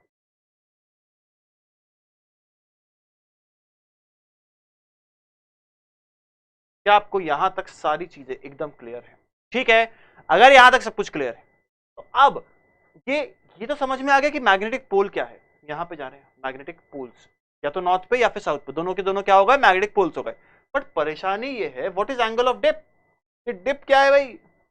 डिप, बचपन में थे वो डिप वाले कुछ वो आते थे, बिस्किट्स वगैरह आते थे, बहुत पहले की बात कर रहा हूँ, आज से 8-10 साल पहले की बात, पता नहीं आपको याद है नहीं, चलो कोई बात नहीं। तो बेसिकली अगर हमारे पास एक मैग्नेटिक नीडल है और हमने कहा कि भाई तू डिफ्लेक्ट हो सकती है इसके अंदर, ठीक है, तो सपोज ये, चलिए एक काम करते हैं, हम इसी फिगर के अंदर बात कर लेते हैं। अगर मैंने मेरी मैग्नेटिक सपोज मेरी मैग्नेटिक फील्ड ऐसे जा रही है, जो पृथ्वी की मैग्नेटिक फील्ड है वो ऐसे जा रही है, इसका एक कंपोनेंट है हॉरिजॉन्टल वाला और दूसरा कंपोनेंट है वर्टिकल वाला। हमने क्या किया, एक मैग्नेटिक नीडल को लेके आए, इस मैग्नेटिक नीडल को यहां पे रखा। जब इसको रखेंगे ना तो इस तरफ हमें दिखाएगा नॉर्थ और इस तरफ दिखाएगा हमें साउथ। अब ये जो टेढ़ी हुई है, ये जो एंगल है, इसको हम क्या बोलते हैं, एंगल ऑफ डिप या फिर डिप एंगल। कहने का मतलब जिस भी जगह पे पृथ्वी पे हम खड़े हो गए, जो हमारी मैग्नेटिक फील्ड का एंगल बन रहा है, उस जगह पे हॉरिजॉन्टल से वो जो एंगल होगा उसको हम क्या बोलेंगे, उसको हम बोलेंगे डिप एंगल या फिर एंगल ऑफ डिप। क्या यहां तक चीजें क्लियर है? अब अगर यहां तक कंप्लीट क्लैरिटी है तो अब हम इस क्वेश्चन को आसानी से सॉल्व कर पाएंगे। अगर मैं चला गया यहां पे, तो क्या इस पर्टिकुलर केस में जो मेरी मैग्नेटिक फील्ड लाइंस हैं वो कुछ ऐसी जा रही होंगी? करेक्ट। अब अगर मैं यहां पे चला गया तो यहां तो अंदर की तरफ ही जा रही हैं, इसका मतलब मेरा जो मैग्नेटिक नीडल है वो क्या ऐसे पॉइंट आउट करेगा? वो क्या ऐसे पॉइंट आउट करेगा? क्यों? क्योंकि मेरी नेट मैग्नेटिक फील्ड ही नीचे की तरफ है अगर मैं नॉर्थ पे चला गया तो। क्या ही समझ पा रहे हैं? और इस जगह पे जो हॉरिजॉन्टल है वो कुछ ऐसा है, तो एंगल कितना हो जाएगा डिप एंगल? जल्दी से बताइए। डिप एंगल नॉर्थ पोल पे खड़े होने पे हो गया 90 डिग्री या 90 डिग्री। सिमिलरली अगर मैं यहां चला जाऊंगा तो यहां पे जाने पे मेरे पास जो मैग्नेटिक नीडल है वो कैसी दिखेगी? सोचिए, यहां पे चला गया मैं तो यहां पे चला जाऊंगा तो इस तरफ जाएगी जिस डायरेक्शन में है। तो क्या मैं कह सकता हूं पृथ्वी पे खड़े होने पे वो नीचे की तरफ दिखाएगी नॉर्थ पोल पे और ऊपर की तरफ दिखाएगी साउथ पोल पे। तो उस पर्टिकुलर केस में नॉर्थ ऊपर होगा, साउथ नीचे होगा, हॉरिजॉन्टल से एंगल कितना बनेगा? फिर से बनेगा 90 डिग्री या 90 डिग्री या π/2। ऑप्शंस की बात कर लेते हैं चलिए। तो ऑप्शंस के अंदर 45 डिग्री बन रहा है, क्या गलत हो जाएगा?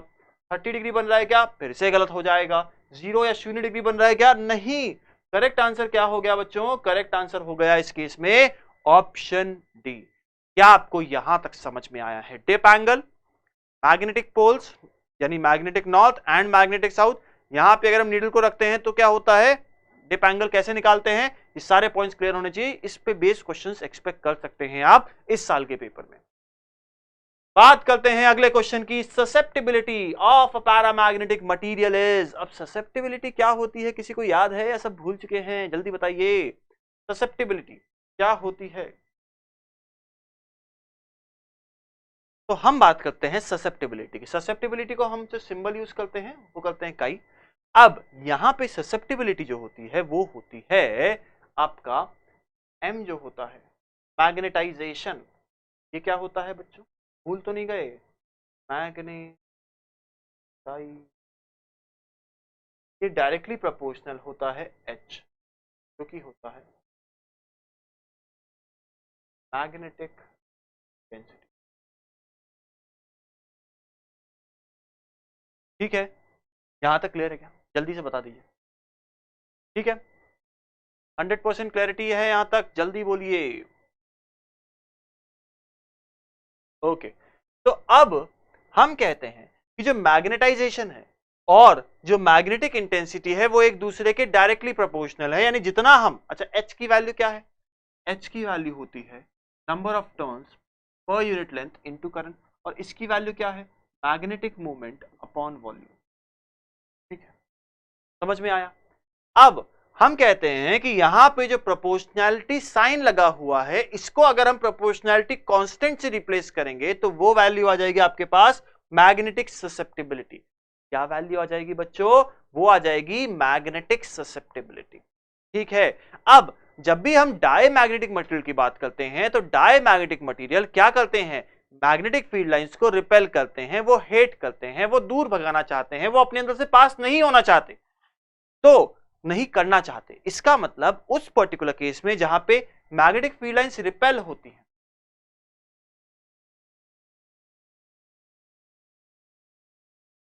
उस केस में पाई क्या होता है, नेगेटिव होता है और स्मॉल होता है। जब हम बात करते हैं पैरामैग्नेटिक सब्सटेंस, पैरामैग्नेटिक सब्सटेंस क्या होते हैं, वो सब्सटेंस जो कि मैग्नेटिक फील्ड लाइंस को लाइक करते हैं, अगर वहां से मैग्नेटिक फील्ड लाइंस पास हो रही हैं तो वो अपने अंदर से पास कराना चाहते हैं और वो बेसिकली मैग्नेटिक फील्ड लाइन से दूर नहीं भागते। तो ऐसे सब्सटेंस के लिए मैग्नेटिक ससेप्टिबिलिटी पॉजिटिव होती है लेकिन स्मॉल होती है। फिर हमने तीसरे टाइप के सब्सटेंस पढ़े थे थ्योरी क्लासेस में, which is ferromagnetic. Ferromagnetic substance वो सब्सटेंस होते हैं जो कि प्यार करते हैं किसको, मैग्नेटिक फील्ड लाइंस को, कि जितनी भी मैग्नेटिक फील्ड लाइंस पास हो रही होंगी सबको अपने अंदर समाने की कोशिश करते हैं, यानी आसपास की मैग्नेटिक फील्ड लाइंस को भी खींचने की कोशिश करते हैं अपने अंदर। और इस पर्टिकुलर केस में मैग्नेटिक ससेप्टिबिलिटी ग्रेटर देन 0 होती है और क्या होती है, वेरी लार्ज। ठीक है, अब क्वेश्चन में हमसे सिर्फ पैरामैग्नेटिक के लिए पूछा था, लेकिन आपको पता तीनों होने चाहिए। आज मैं क्वेश्चन करा रहा हूं पैरामैग्नेटिक का, क्या पता आपके एग्जामिनेशन में क्वेश्चन फेरोमैग्नेटिक का आ जाए या फिर डायमैग्नेटिक का आ जाए। ठीक है, तो यहां पे स्मॉल एंड पॉजिटिव, ये गलत, स्मॉल एंड पॉजिटिव सही, ये गलत और ये गलत।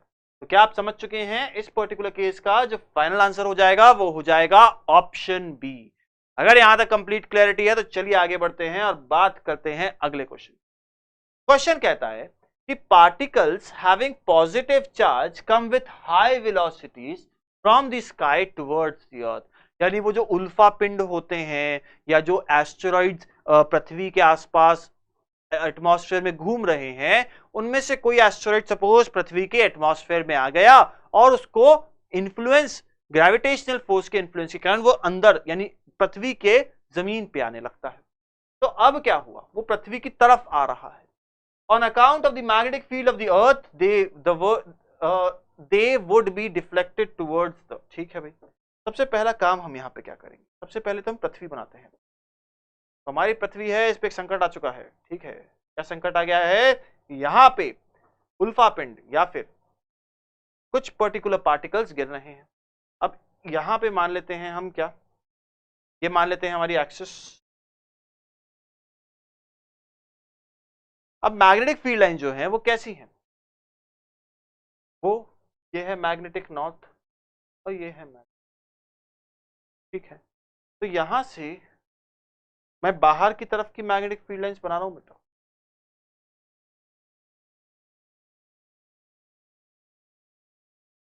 ऐसे जा रही है, क्लियर है, यानी ऊपर की तरफ जा रही है।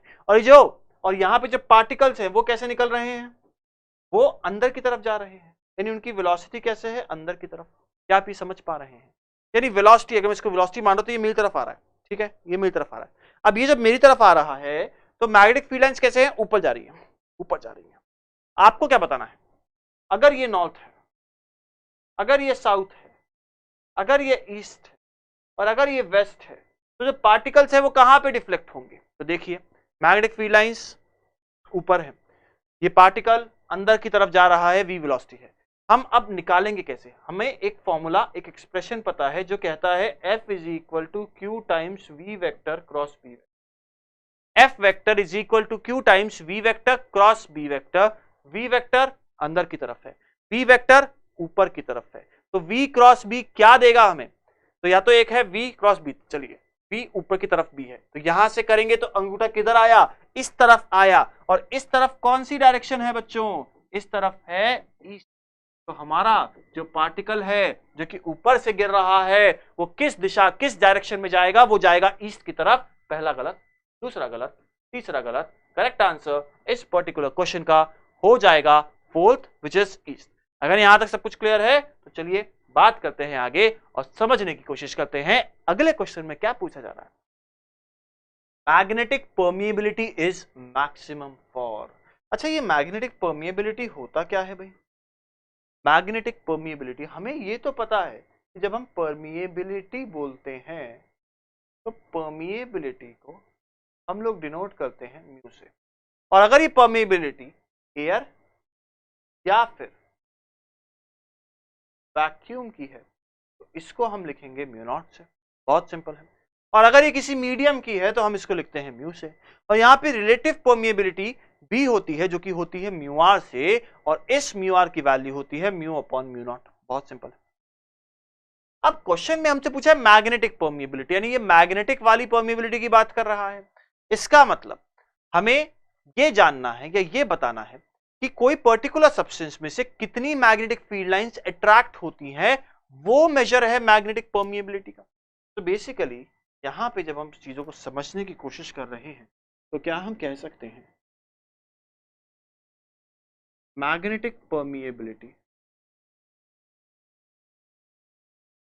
क्या है? तो मैग्नेटिक परमिएबिलिटी क्या है? मेजर ऑफ measure of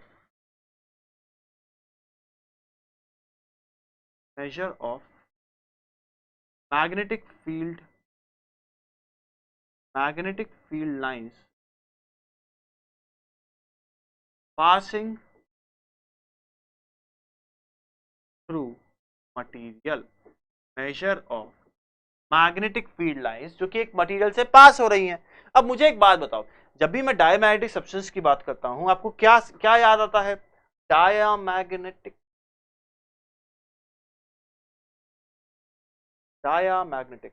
ये क्या हो रहा है? इसका चल रहा है ब्रेकअप वाला फेज। ब्रेकअप वाले फेज में क्या होता है? हम तो हेट करते हैं किसको? मैग्नेटिक फील्ड लाइंस को। और फिर बात करते हैं para magnetic substance. Paramagnetic substance का क्या फेज है? वो क्रश वाला फेज है। क्रश मतलब मैं इसको लाइक करता हूं, लाइक करती हूं, ठीक है। फिर आता है, अच्छा लाइक क्या? Like magnetic field lines. फिर आता है हमारे पास फेरोमैग्नेटिक, फेरोमैग्नेटिक का। यहां पे क्या है? अरे भाई प्रपोज कर दिया, अब क्या है? लव। लव किसको? मैग्नेटिक फील्ड, ठीक है। अब ज्यादा मैग्नेटिक फील्ड लाइंस कहां से पास होंगी? जो कि लव करेगा, जो कि फेरोमैग्नेटिक होगा। तो फेरोमैग्नेटिक सब्सटेंस के लिए क्या हम कह सकते हैं कि जो मैग्नेटिक परमिएबिलिटी है वो मैक्सिमम होगी। तो अब पहला गलत, दूसरा गलत, तीसरा सही और चौथा गलत।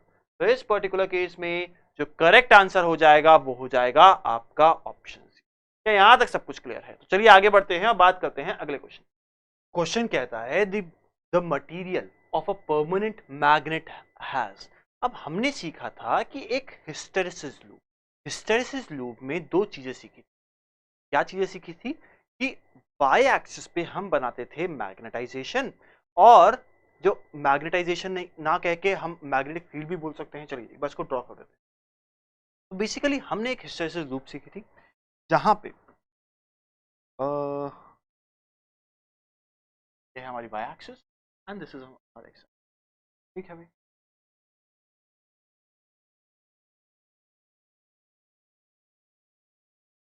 यहां पे जो कर्व बनता है वो बनता है एच और बी। ये तो होता है जो हम लेके जा रहे हैं किसी मटेरियल, और फिर ये रिटर्न मारता है, ये कुछ ऐसे। करेक्ट है। यहां पे इस पॉइंट को हम लोग बोलते हैं कोअर्सिव, और इस पॉइंट को हम लोग बोलते हैं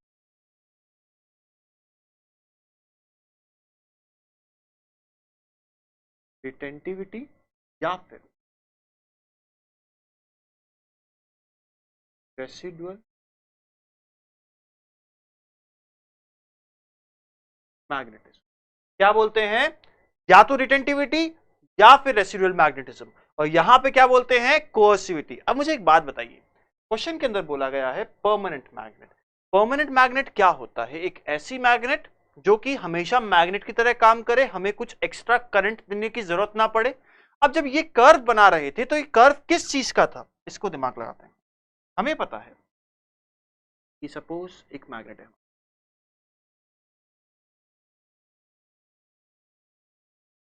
हमारे पास एक सोलेनॉइड है, सोलेनॉइड के अंदर हमने एक मटेरियल रख दिया, सोलेनॉइड में हमने एक मटेरियल,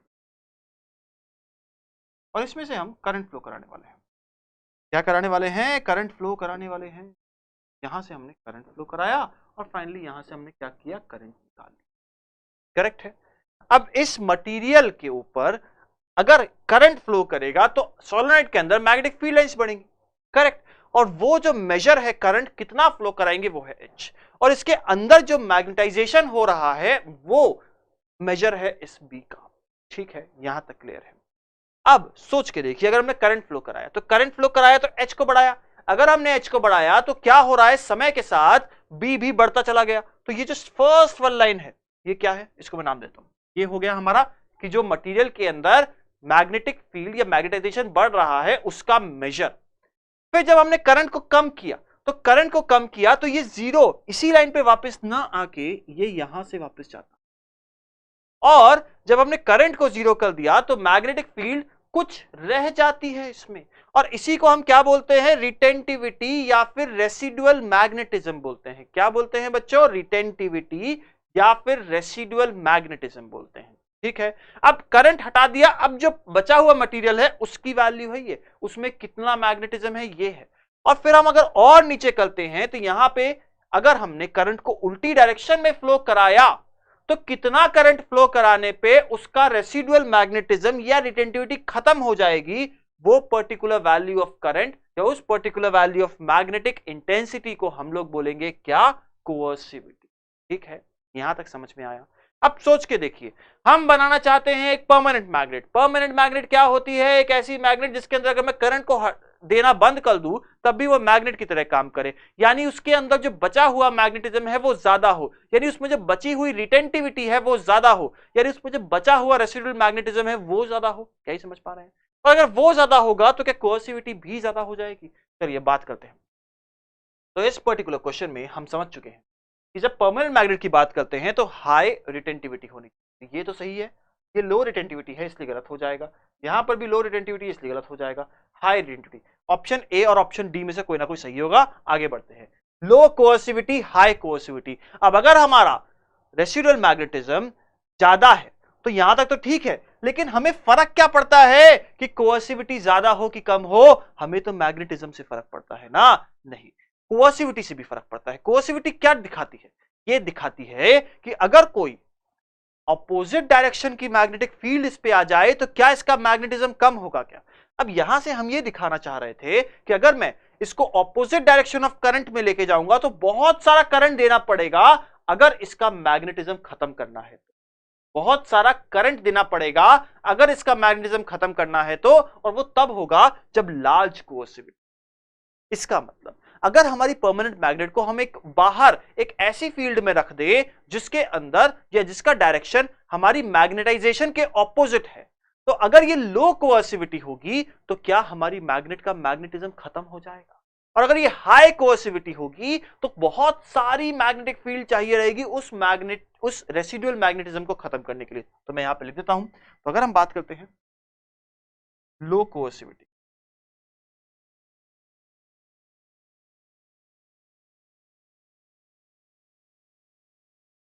ट्रे मतलब क्या होता है, जो बाहर एरी गेरी घूमने वाली, tray magnetic field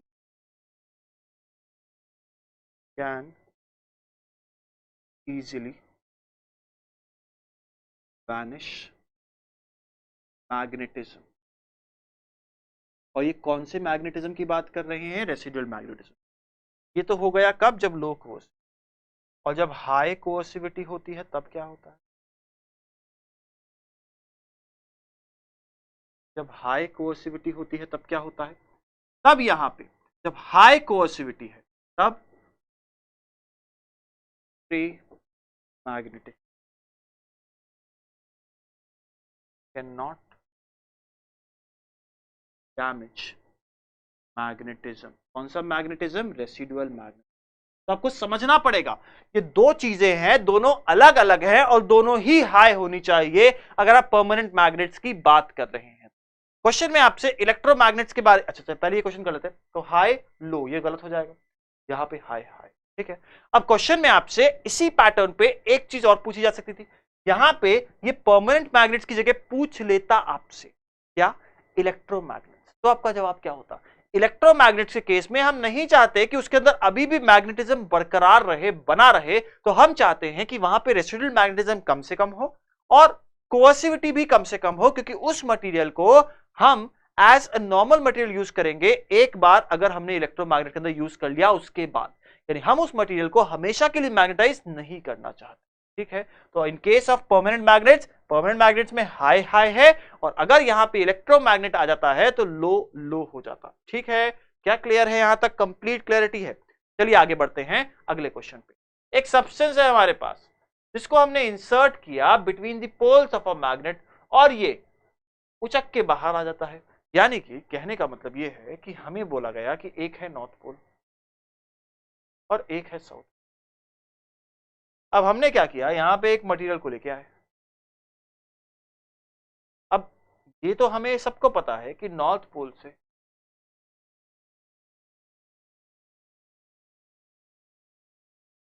south pole तक हमारी मैग्नेटिक फील्ड लाइंस जा रही है। नॉर्थ पोल से साउथ पोल तक हमारी मैग्नेटिक फील्ड लाइंस जा रही है। अब अगर हमने इस मटेरियल को यहां पे प्लेस कर दिया तो हुआ क्या? हुआ ये कि उछल के बाहर आ गया। उछल के बाहर आ गया इसका मतलब इसको पसंद नहीं आया जहां पे हमने इसको रखा था। लेकिन पसंद क्यों नहीं आएगा उस जगह पे? पसंद क्यों नहीं आएगा उस जगह पे? क्योंकि यहां पे क्या है? मैग्नेटिक फील्ड लाइंस है, और अगर यहां पे मैग्नेटिक फील्ड लाइंस है तो इसको मैग्नेटिक फील्ड लाइन पसंद नहीं है। अगर इसको मैग्नेटिक फील्ड लाइंस पसंद नहीं है तो क्या हम कह सकते हैं इस मटेरियल को ये क्या करता है? ये हेट करता है। किसको? मैग्नेटिक फील्ड लाइंस को। क्या करता है? ये हेट करता है मैग्नेटिक फील्ड लाइंस को। तो हेट करने वाला कौन सा मटेरियल है? ध्यान करिए भाई, हमने पढ़ा था कि एक होता है डायामैग्नेटिक, एक होता है पैरामैग्नेटिक और एक होता है फेरोमैग्नेटिक। इसमें से ये है ब्रेकअप हो गया। ब्रेकअप हो गया मतलब ये करता है हेट। ये क्या है? क्रश है इसका, ये करता है लाइक। और ये क्या है? फेरो, ये करता है लव। क्या आपको समझ में आया? तो आंसर हो गया हेट वाला, यानी आंसर हो गया डायमैग्नेटिक वाला। इसका मतलब सही आंसर क्या हो जाएगा? ऑप्शन ए हो जाएगा। क्या आपको यहां तक सारी चीजें क्लियर है? अगर क्लैरिटी है तो चलिए बात करते हैं अगले क्वेश्चन की। क्वेश्चन कहता है कि जो मटेरियल्स हैं जो कि सूटेबल है इलेक्ट्रोमैग्नेट के लिए, उनके अंदर रिटेंटिविटी और कोएसिविटी में से क्या चीजें ज्यादा होंगी और क्या चीजें कम होंगी। अब जब इस क्वेश्चन को सॉल्व कर रहे हैं तो हम एक छोटा सा ग्राफ बनाते हैं। ये बनाया हमने y एक्सिस और ये बनाया हमने x, ठीक है भाई। इस पर्टिकुलर केस के अंदर हमने कहा कि हमारे पास x एक्सिस पे है मैग्नेटिक इंटेंसिटी h, जो कि डिपेंड करता है कि कितना करंट फ्लो, और y एक्सिस पे है हमारे पास मैग्नेटिक फील्ड। हमने किया क्या? हमने बेसिकली एक मटेरियल लिया, इस मटेरियल पे हमने लपेट दी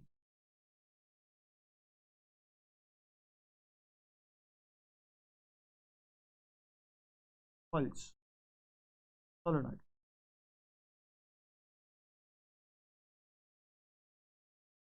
ठीक है, और इसके अंदर हमने करंट पास करा दिया कुछ, ठीक है। यहां तक सारी चीजें क्लियर है। अब जैसे जैसे हम करंट आगे बढ़ाते जाएंगे, उसका मैग्नीट्यूड बढ़ाते जाएंगे, एच की वैल्यू बढ़ती जाएगी, और जो भी मैग्नेटिक फील्ड इस मटेरियल से पास हो रही हैं, तो जो मैग्नेटाइजेशन है हमारे मटेरियल का अगर वो बढ़ेगा तो यहां पे बी भी बढ़ेगा, ठीक है। तो जब हम ग्राफ की बात करते हैं तो ग्राफ कुछ ऐसा बना कि जब हमने करंट बढ़ाया तो एच बढ़ा, और एच बढ़ाने से क्या हुआ? मैग्नेटाइजेशन बढ़ा और बी बढ़ गया। और जब करंट को कम किया, करंट कुछ ऐसा, ये हमारे पास एक, इस कर्व को हम लोग बोलते हैं हिस्टैरिसीस क्या बोलते हैं बच्चों? हिस्टेरेसिस। और इस पर्टिकुलर केस में इस सेक्शन को हम लोग बोलते हैं रिटेंटिविटी या फिर रेसिडुअल मैग्नेटिज्म, बोलते हैं रेसिडुअल मैग्नेटिज्म। सिमिलरली इस पर्टिकुलर पॉइंट को, ये वो पॉइंट है जहां पे जब हमने करंट जीरो किया था तो जो बचा हुआ मैग्नेटिज्म था उसको बोला जा रहा है रिटेंटिविटी या रेसिडुअल मैग्नेटिज्म। और अगर हमने इस रेसिडुअल मैग्नेटिज्म को खत्म करना चाहते हैं तो हम क्या करेंगे? करंट को ऑपोजिट डायरेक्शन में लेके जाएंगे और जिस वैल्यू पे इसकी रेसिडुअल मैग्नेटिज्म या रिटेंटिविटी जीरो हो जाएगी, खत्म हो जाएगी, निल हो जाएगी, उस करंट के कोरस्पॉन्डिंग जो मैग्नेटिक फील्ड है इसको बोलते हैं हम कोएर्सिव। अब जब हम इलेक्ट्रोमैग्नेट्स में बात करते हैं तो जब हमने करंट को जीरो किया तो हम चाहते हैं हमारा जो मटेरियल है उसके अंदर कोई भी मैग्नेटिज्म ना रहे। यानी हमारी चाहत क्या है? हमारी चाहत है यहां पे लो रिटेंटिविटी, यानी कोई भी मैग्नेटिज्म, रिटेंटिविटी, कोई भी मैग्नेटिज्म उस पर्टिकुलर मटेरियल में ना रह जाए, ये चाहते हैं। इसके अलावा हम चाहते हैं कि यहां पे कोवर्सिविटी भी कम हो। कोवर्सिविटी कम क्यों हो? क्योंकि हम नहीं चाहते कि हमारा कोई भी एनर्जी जो हम इलेक्ट्रोमैग्नेट को मैग्नेट के फॉर्म में बदलने में इस्तेमाल कर रहे हैं वो उसमें स्टोर्ड रह जाए।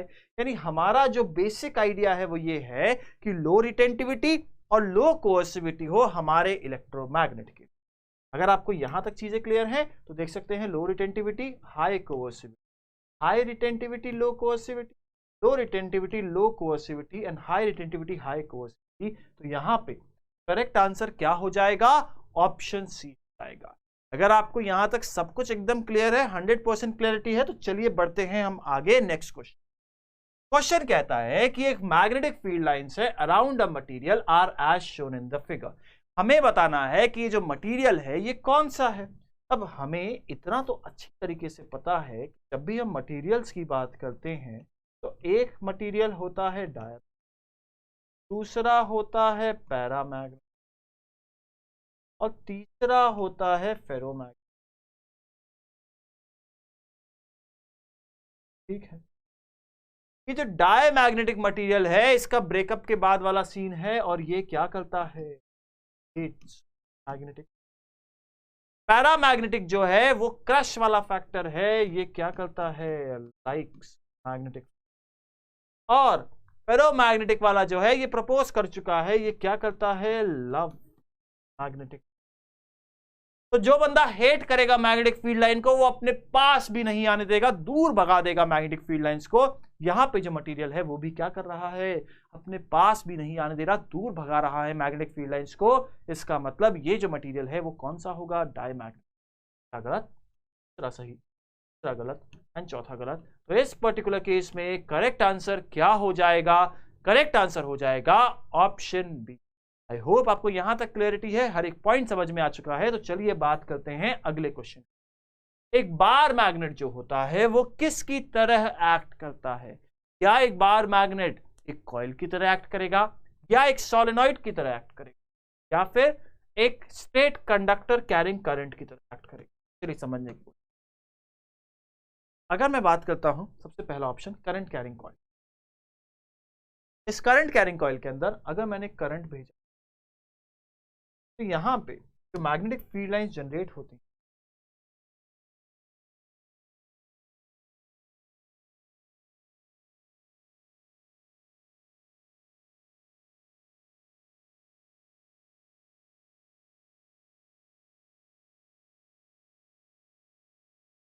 क्या आप समझ पा रहे हैं?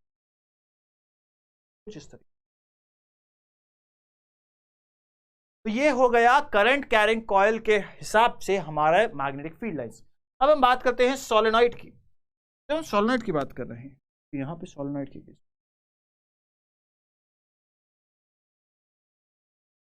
ये है हमारा सोलेनॉइड। इस सोलेनॉइड से अगर हम मैग्नेटिक फील्ड लाइंस बनाएं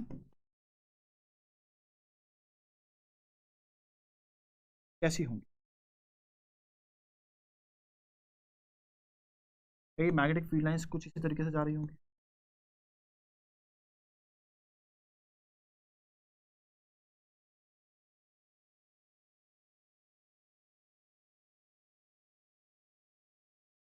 क्या आपको यहां तक चीजें समझ में आ रही हैं? तो मैग्नेटिक फील्ड लाइंस कुछ ऐसी जाती हैं।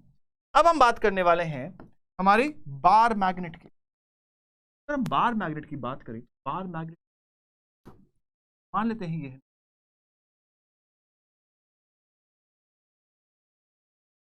ये हो गई मैग्नेट, क्या रही है,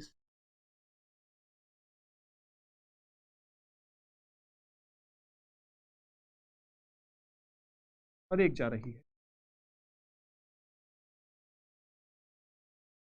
तो आप देख सकते हैं अगर मैं इन तीनों सेक्शंस को कंपेयर करूं, और ऑफ कोर्स चौथा था straight conductor carrying current. Straight conductor के लिए कैसे लिखेंगे, जल्दी से देख लेते हैं।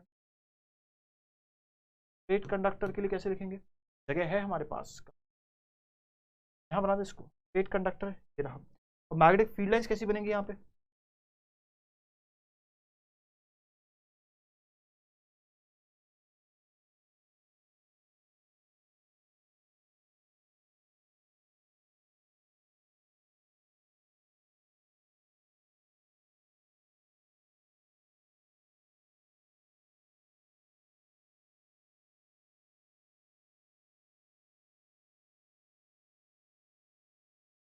क्या ऐसी मैग्नेटिक फील्ड लाइंस बन रही हैं? तो फटाफट चेक कर। तो आप देख सकते हैं कि हम इस स्ट्रेट कंडक्टर को तो डायरेक्टली कैंसिल आउट कर सकते हैं, ये तो दिख ही नहीं रही हमारे बार मैग्नेट की तरह। अब यहां पे अगर कॉइल को देखें और मैग्नेट को देखें तो देख सकते हैं कॉइल के अंदर अलग पैटर्न है मैग्नेटिक फील्ड लाइंस का, और बार मैग्नेट में अलग पैटर्न है। लेकिन जब हम सोलेनॉइड को देखें और मैग्नेट को देखें तो इन दोनों का लगभग लगभग सेम पैटर्न दिखता है मैग्नेटिक फील्ड लाइंस का। इसीलिए हम कह सकते हैं, जैसा कि क्वेश्चन में पूछा गया है, कि जो बार मैग्नेट है वो ऑलमोस्ट इक्विवेलेंट है हमारे सोलेनॉइड की तरह, क्योंकि यहां पे जो मैग्नेटिक फील्ड लाइंस के कर्व्स निकल रहे हैं, मैग्नेटिक फील्ड लाइन निकल रही है, वो एकदम उसी तरीके से निकलती है जैसे कि हमारी बार मैग्नेट में से। तो सर्कुलर कॉइल कैरिंग करंट गलत, सोलेनॉइड कैरिंग करंट बिल्कुल सही, स्ट्रेट कंडक्टर कैरिंग करंट बिल्कुल गलत, टॉरॉइड कैरिंग करंट, अच्छा टॉरॉइड तो बनाई नहीं। टॉरॉइड कैसा होता है बच्चों, टॉरॉइड होता है हमारे पास एक सर्कल, एक और सर्कल, यहां से हमने क्या किया, हमने यहां से वायर डाल दिया, ठीक है। अब ये जो वायर डाला है इसमें हमने करंट फ्लो कराया। अब यहां पे जो मैग्नेटिक फील्ड लाइंस जनरेट होंगी वो कैसी होंगी बच्चों, वो सिर्फ और सिर्फ सर्कुलर होंगी इस तरीके से। तो ये तो डेफिनेटली गलत हो जाएगा, तो ऑप्शन डी तो डेफिनेटली। तो इस पर्टिकुलर केस का सही आंसर क्या हो चुका है, सही आंसर हो चुका है सोलेनॉइड। क्या यहां तक सारी चीजें क्लियर है? अगर क्लैरिटी है तो चलिए आगे बढ़ते हैं और बात करते हैं अगले क्वेश्चन। तो अगला क्वेश्चन कहता है, among the following properties describing diamagnetism identify the property that is wrongly stated. तो हमें क्या यहां पे क्या बताना है कि इन प्रॉपर्टीज में से कौन सा स्टेटमेंट जो है वो गलत है जब हम डायमैग्नेटिक सब्सटेंस की बात करते हैं। ठीक है, चलिए बात करते हैं इसके। Diamagnetic materials do not have permanent magnetic moment. Diamagnetic material का खुद का परमानेंट मैग्नेटिक मोमेंट नहीं होता, इसके बारे में बात, ठीक है। ये तो diamagnetism is explained in terms of electromagnetic induction. Diamagnetism जो होता है वो इलेक्ट्रोमैग्नेटिक इंडक्शन की बेसिस पे एक्सप्लेन होता है, ठीक है। Diamagnetic materials have a small positive susceptibility. अब यहां पे क्या बोला गया कि डायमैग्नेटिक मटेरियल की ससेप्टिबिलिटी जो होती है वो स्मॉल होती है और वो पॉजिटिव होती है। The magnetic moments of individual electrons neutralize each other. अब एक चीज का ध्यान रखिएगा, डायमैग्नेटिक सब्सटेंस जो होता है वहां पे ये मैग्नेटिक फील्ड लाइंस को हेट करता है, दूर भगाता है, अपने अंदर से पास नहीं होने देता, ठीक है। और इस पर्टिकुलर केस में ससेप्टिबिलिटी होती है वो होती है नेगेटिव और स्मॉल। इनका डायमैग्नेटिक मटेरियल का खुद का कोई डायपोल मोमेंट नहीं होता, नेट जो हो जाता है वो जीरो भी होता है, क्योंकि हर एक खुद के एलिमेंट का ही कुछ भी नेट मैग्नेटिक मोमेंट नहीं है, ठीक है। तो diamagnetic materials do not have permanent magnetic moment, एकदम सही है। Diamagnetic is explain in terms of electromagnetic induction, ठीक है। Diamagnetic materials have a small positive susceptibility, गलत हो जाएगा।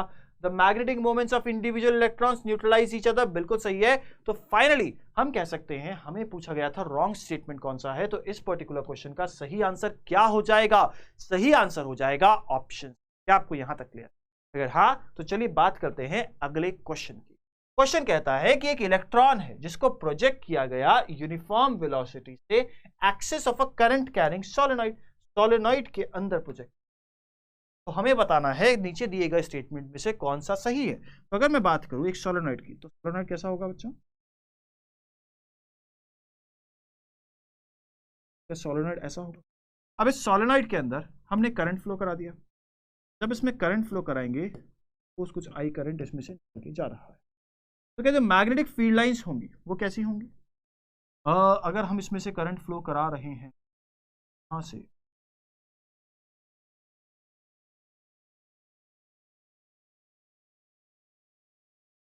ठीक है, क्या सब बच्चे एग्री करते हैं इस पर्टिकुलर वैलिड पॉइंट से? अब हमें क्या बोला गया कि यहां पे एक इलेक्ट्रॉन डाल दिया गया। इलेक्ट्रॉन किधर जा रहा है? इलेक्ट्रॉन इसकी एक्सिस पे से जा रहा है। जब इलेक्ट्रॉन इसकी एक्सिस पे से जाएगा तो क्या इलेक्ट्रॉन मैग्नेटिक फील्ड से इंटरैक्ट करेगा कि नहीं करेगा? अभी तो देखना पड़ेगा। क्या कहेंगे? एफ की वैल्यू होती है टाइम्स क्रॉस बी। अब क्या हम यहां से कह सकते हैं कि जो V और B है वो सेम डायरेक्शन में है, और अगर वो सेम डायरेक्शन में है कहने का मतलब पैरेलल है, और अगर वो पैरेलल है तो इनके बीच का जो एंगल है वो कितना है? या तो है 0 या फिर है पाई, यानी ये पर्टिकुलर एक्सप्रेशन कितना हो जाएगा? 0। तो जो फोर्स की वैल्यू है वो क्या हो जाएगी? वो हो जाएगी, तो जो फोर्स की वैल्यू है वो हो जाएगी 0। और अगर आपको यहां तक समझ में आता है तो हम कह सकते हैं कि जो इलेक्ट्रॉन है हमारा वो बिना परेशान हुए, बिना दिक्कत आए सीधा अपने रास्ते पे चलता जाएगा, अपनी ही धुन में, अपनी ही कांस्टेंट वेलोसिटी के साथ। ऑप्शंस देख, electron will be accelerated along the axis. नहीं भाई, एक्सेलरेट हो ही नहीं रहा, जरूरत ही नहीं है। आगे, electron path will be circular. अरे सर्कुलर होने के लिए कोई फोर्स तो चाहिए, फोर्स ही नहीं जनरेट कर पा रही है magnetic field. The electron will experience a force at 45 degree to the axis and hence execute a helical path। बिल्कुल गलत। अरे फोर्स ही नहीं है, काहे का हेलिकल पाथ चेंज ही नहीं कर पाएगा। The electron will continue to move with a uniform velocity along the axis of solenoid। बिल्कुल सही है। इस पर्टिकुलर क्वेश्चन का सही आंसर कितना हो जाएगा बच्चों? सही आंसर हो जाएगा ऑप्शन। आई होप यहां तक 100% क्लैरिटी है। चलिए आगे बढ़ते हैं और बात करते हैं नेक्स्ट क्वेश्चन। क्वेश्चन कहता है कि एक साइक्लोट्रॉन में एक चार्ज्ड पार्टिकल जो है वो एक्सेलरेशन, स्पीड अप होता है, स्पीड में होता है। ठीक है भाई, तो एक काम करते हैं, एक बेसिक सा डायग्राम बना लेते हैं कि क्या होता है हमारा साइक्लोट्रॉन में। हमें पता है 2 मेटालिक डीज होते हैं। इन मेटालिक डीज को हम एक रेडियो फ्रीक्वेंसी ऑसिलेटर से इनकी पोलैरिटी को बदलते रहते हैं। इसके अलावा हमें यह पता है यहां पे एक पोर्शन होता है, के अंदर हम क्या करते हैं?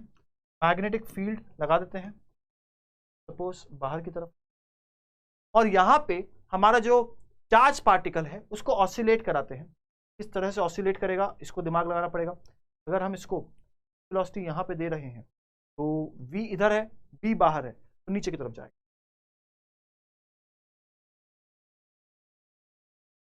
कुछ इस तरीके से ऑसिलेट करते करते निकल जाएगा। ठीक है, ऐसे ही कुछ होता है, करेक्ट। अब क्वेश्चन में हमसे पूछा गया है कि undergoes acceleration all the time. Question कहता है कि हर बार ही एक्सेलरेट होता है भाई। लेकिन एक बात बताइए, क्या हमें यह पता है कि जो चार्ज्ड पार्टिकल है वो सिर्फ तभी अपनी स्पीड बढ़ाएगा जब वो डी के बाहर होगा? तो चार्ज पार्टिकल के लिए स्पीड कब बढ़ेगी? स्पीड सिर्फ तब बढ़ेगी, स्पीड इंक्रीजेस व्हेन आउटसाइड, जब वो डी के आउटसाइड होगा। मानते हैं ये बात? और जब वो डी के अंदर होगा स्पीड जो होती है वो होगी कांस्टेंट व्हेन साइड डी। क्यों भाई, क्यों होगी कांस्टेंट? क्योंकि जब वो डी के अंदर है तब उस समय पे सिर्फ और सिर्फ मैग्नेटिक फील्ड लगती है, और मैग्नेटिक फील्ड स्पीड को नहीं बदल सकती। लेकिन मैग्नेटिक फील्ड फोर्स तो लगा रही है। अगर फोर्स लगा रही है तो कर क्या रही है? कि डायरेक्शन बदल रही है। अब अगर डायरेक्शन बदल रही है तो क्या वेलोसिटी बदल रही है? हाँ, अगर वेलोसिटी बदल रही है तो क्या एक्सेलरेशन है? बिल्कुल हाँ। तो इसका मतलब एक्सेलरेशन लगता तो है डी के अंदर लेकिन स्पीड नहीं बदलती। एक्सेलरेशन लगता है जैसे ही पार्टिकल डी से बाहर निकलता है, क्योंकि इलेक्ट्रिक फील्ड के कारण ऑसिलेटर पोलैरिटी बदल देता है। तो क्या हम कह सकते हैं उस चार्ज पार्टिकल पे जब वो डी के अंदर है तब भी एक्सेलरेशन लग रहा है क्योंकि उसकी डायरेक्शन बदल रही है, और जब वो डी से बाहर निकल गया तब भी एक्सेलरेशन लग रहा है क्योंकि उसकी स्पीड बढ़ रही है। पहला तो एकदम सही हो गया, स्पीड अप बिटवीन द डीज, बिल्कुल सही बात है, स्पीड अप होता है between because of the magnetic field. अरे ये एकदम गलत बात है, यहाँ पे रेडियो फ्रीक्वेंसी ऑसिलेटर लगा है जो क्या करता है, पोलैरिटी बदल देता है किसकी, डीज की, जिसके कारण क्या होता है, इलेक्ट्रिक फील्ड जनरेट होती है और उस इलेक्ट्रिक फील्ड के कारण इसकी स्पीड बढ़ती है। यहाँ पे इलेक्ट्रिक फील्ड की जगह मैग्नेटिक फील्ड होना चाहिए था। स्पीड अप इन डी कहता है अंदर ही स्पीड अप कर देता है डी के अंदर। अरे गलत बात है भाई, स्पीड नहीं करता, डायरेक्शन बदलता। slows down within a D and speeds up between D's। नहीं, अगर डी के अंदर स्लो कर रहा होता तो हमारा पार्टिकल कुछ देर में रुक जाता, बंद हो जाता, हमें जो चाहिए था वो तो मिलता ही नहीं। तो इस पर्टिकुलर केस में सही आंसर, सही इस पर्टिकुलर क्वेश्चन का हो जाएगा ऑप्शन ए। क्या आपको यहां तक चीजें समझ में आ चुकी है? अगर हाँ तो चलिए आगे बढ़ते हैं और बात करते हैं अगले क्वेश्चन। क्वेश्चन कहता है कि एक सर्कुलर करंट लूप है जिसका मैग्नेटिक मोमेंट आपको दे रखा है ए, in an arbitrary orientation in an external magnetic field of P। तो एक एक्सटर्नल मैग्नेटिक फील्ड है, तो मान लेते हैं कि हमारे पास जो सर्कुलर लूप है वो कुछ ऐसी,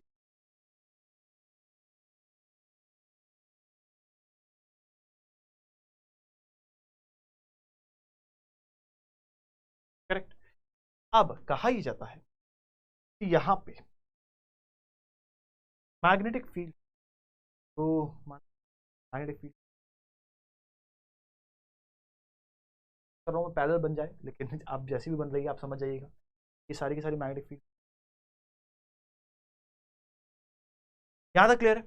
अब मैग्नेटिक फील्ड लाइन जो है वो है पैरेलल और ये है सर्कुलर लूप। क्वेश्चन में कहा गया the work done to rotate the loop by 30 degree about an axis perpendicular to its plane.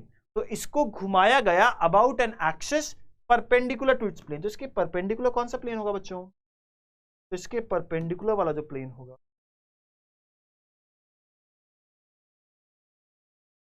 इसके परपेंडिकुलर, यानी इस डॉटेड लाइन के अबाउट मैंने इसको 30 डिग्री घुमा दिया। अब मुझे एक बात बताइए, क्वेश्चन के हिसाब से हमें क्या बोला जा रहा है? वर्क डन निकालना। वर्क डन क्या होता है? वर्क डन होता है चेंज इन पोटेंशियल एनर्जी, और पोटेंशियल एनर्जी क्या होता है? Minus of magnetic moment dot. Correct है क्या? जल्दी से बताइए, क्या आपको यहां तक पता है? मैग्नेटिक फील्ड जो है वो जा रही है ऐसी, और मैग्नेटिक मोमेंट जो है वो कैसा है? उसको ऐसा। अब सोच के देखिए, अगर मैं इसको 30 डिग्री घुमा भी दूंगा तो क्या मैग्नेटिक मोमेंट में कोई फर्क पड़ेगा क्या? नहीं पड़ेगा। मान लेते हैं कि ये शुरुआत में एंगल थीटा बन रहा है, तो क्या यू इनिशियल की वैल्यू होती और यू फाइनल की वैल्यू होती? फाइनल की वैल्यू ऐसे कैसे होती भाई? बताऊं क्यों? अगर हम इसको घुमा रहे हैं तो क्या ये डिस्क जैसी भी है बस 30 डिग्री ऐसे कैसे घूम जाएगी, तो मैग्नेटिक मोमेंट पे फर्क नहीं पड़ेगा क्योंकि एक्सेस जहां पे पहले है वहीं पे अभी है। और इसलिए जब हम डेल्टा यू निकालेंगे ये वैल्यू आएगी 0 और यही मेरा क्या हो जाएगा? Work done.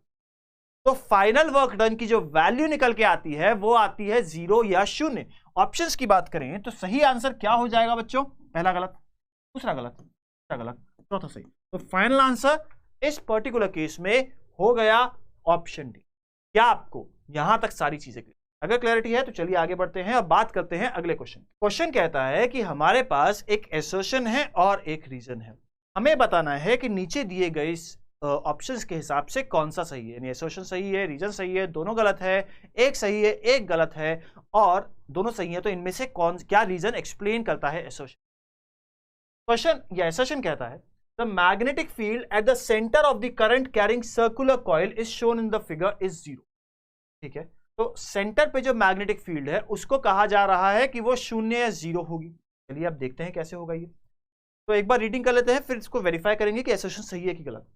The magnitude of the magnetic fields are equal and the directions of the magnetic fields due to both the semicircles are opposite। अब ये तो भाई चेक करना पड़ेगा।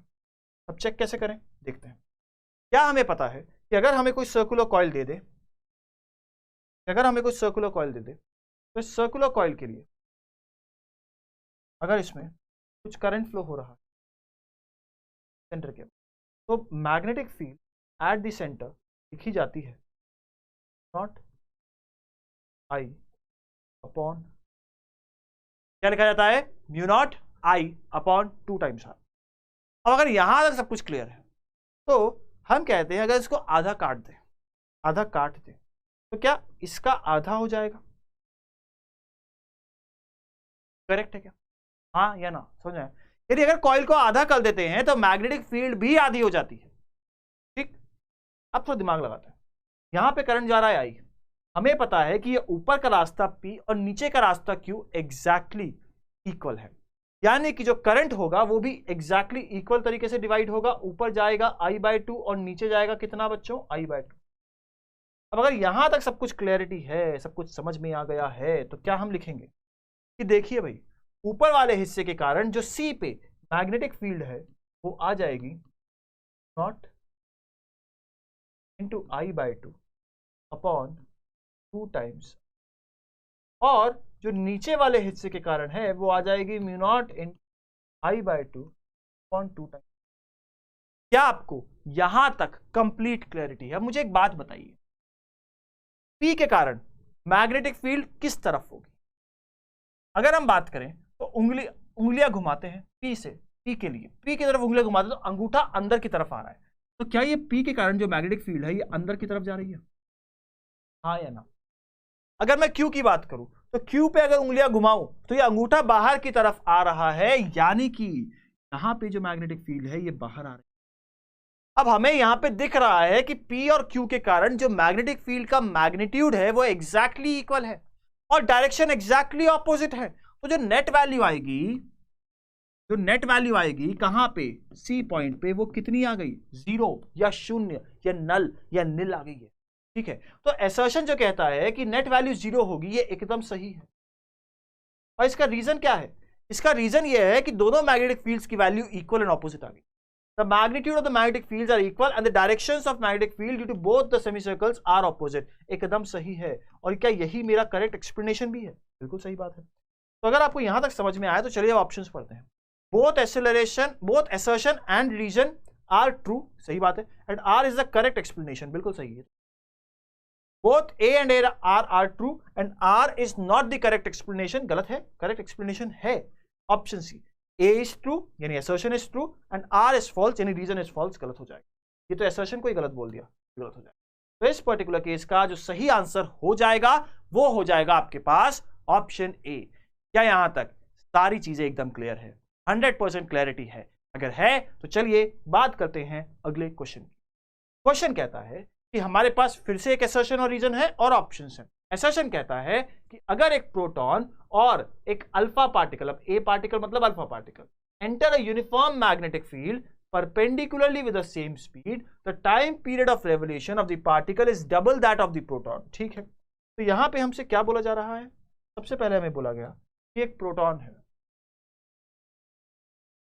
प्रोटॉन का चार्ज Q मान लेते हैं, मास M मान लेते हैं। सिमिलरली जब हम अल्फा पार्टिकल की बात करेंगे तो इसका चार्ज 2Q और मास जो है वो है 4। ये यूनिफॉर्म मैग्नेटिक फील्ड में परपेंडिकुलरली घुस जाते हैं और इनकी स्पीड क्या है, सेम है।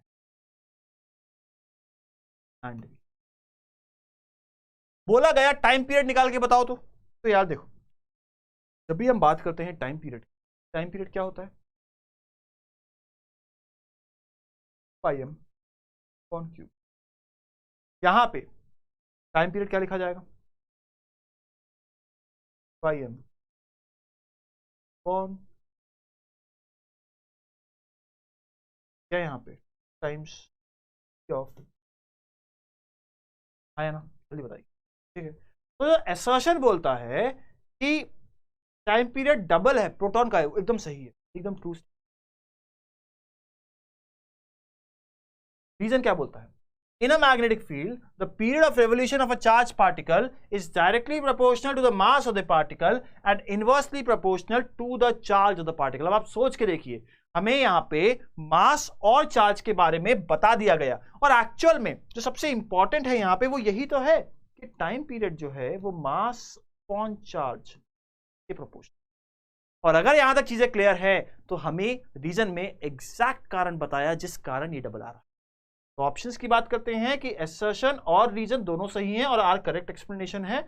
assertion और रीजन दोनों सही हैं बट आर करेक्ट एक्सप्लेनेशन नहीं है, रीजन फॉल्स है, assertion रीजन दोनों फॉल्स है। तो इस पर्टिकुलर केस में सही आंसर जो हो जाएगा वो हो जाएगा आपके पास ऑप्शन ए।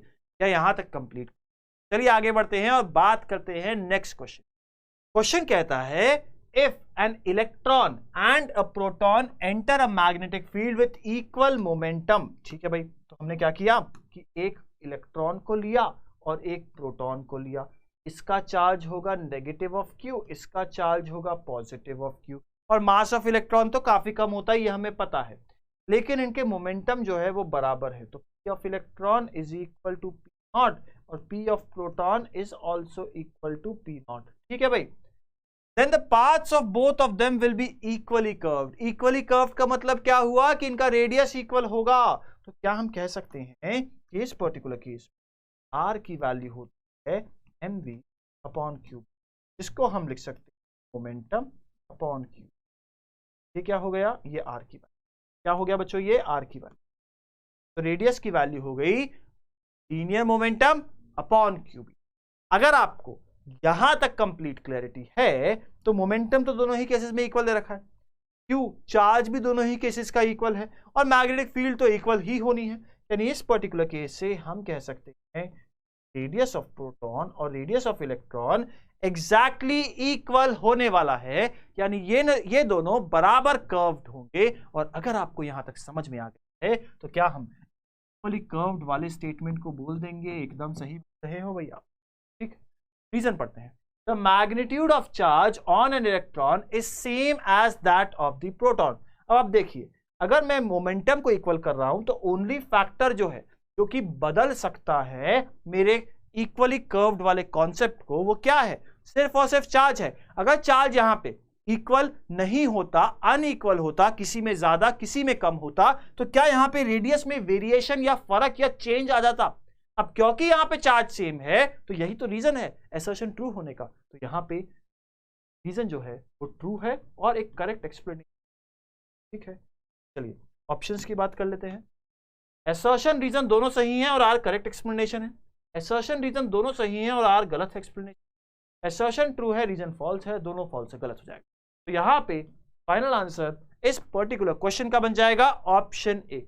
अगर आपको यहां तक सब कुछ क्लियर है तो चलिए बात करते हैं अगले क्वेश्चन। क्वेश्चन कहता है कि एक इलेक्ट्रॉन है जिसको प्रोजेक्ट किया गया parallel to the direction of magnetic field will experience magnetic force. अब इस क्वेश्चन में हमसे बोला गया कि एक इलेक्ट्रॉन को हमने जिस डायरेक्शन में इसको प्रोजेक्ट किया, फेंका गया, धक्का मारा गया, पुश किया गया, उसी डायरेक्शन में मैग्नेटिक फील्ड, डायरेक्शन में हमारे पास मैग्नेटिक फील्ड भी मान लेते हैं।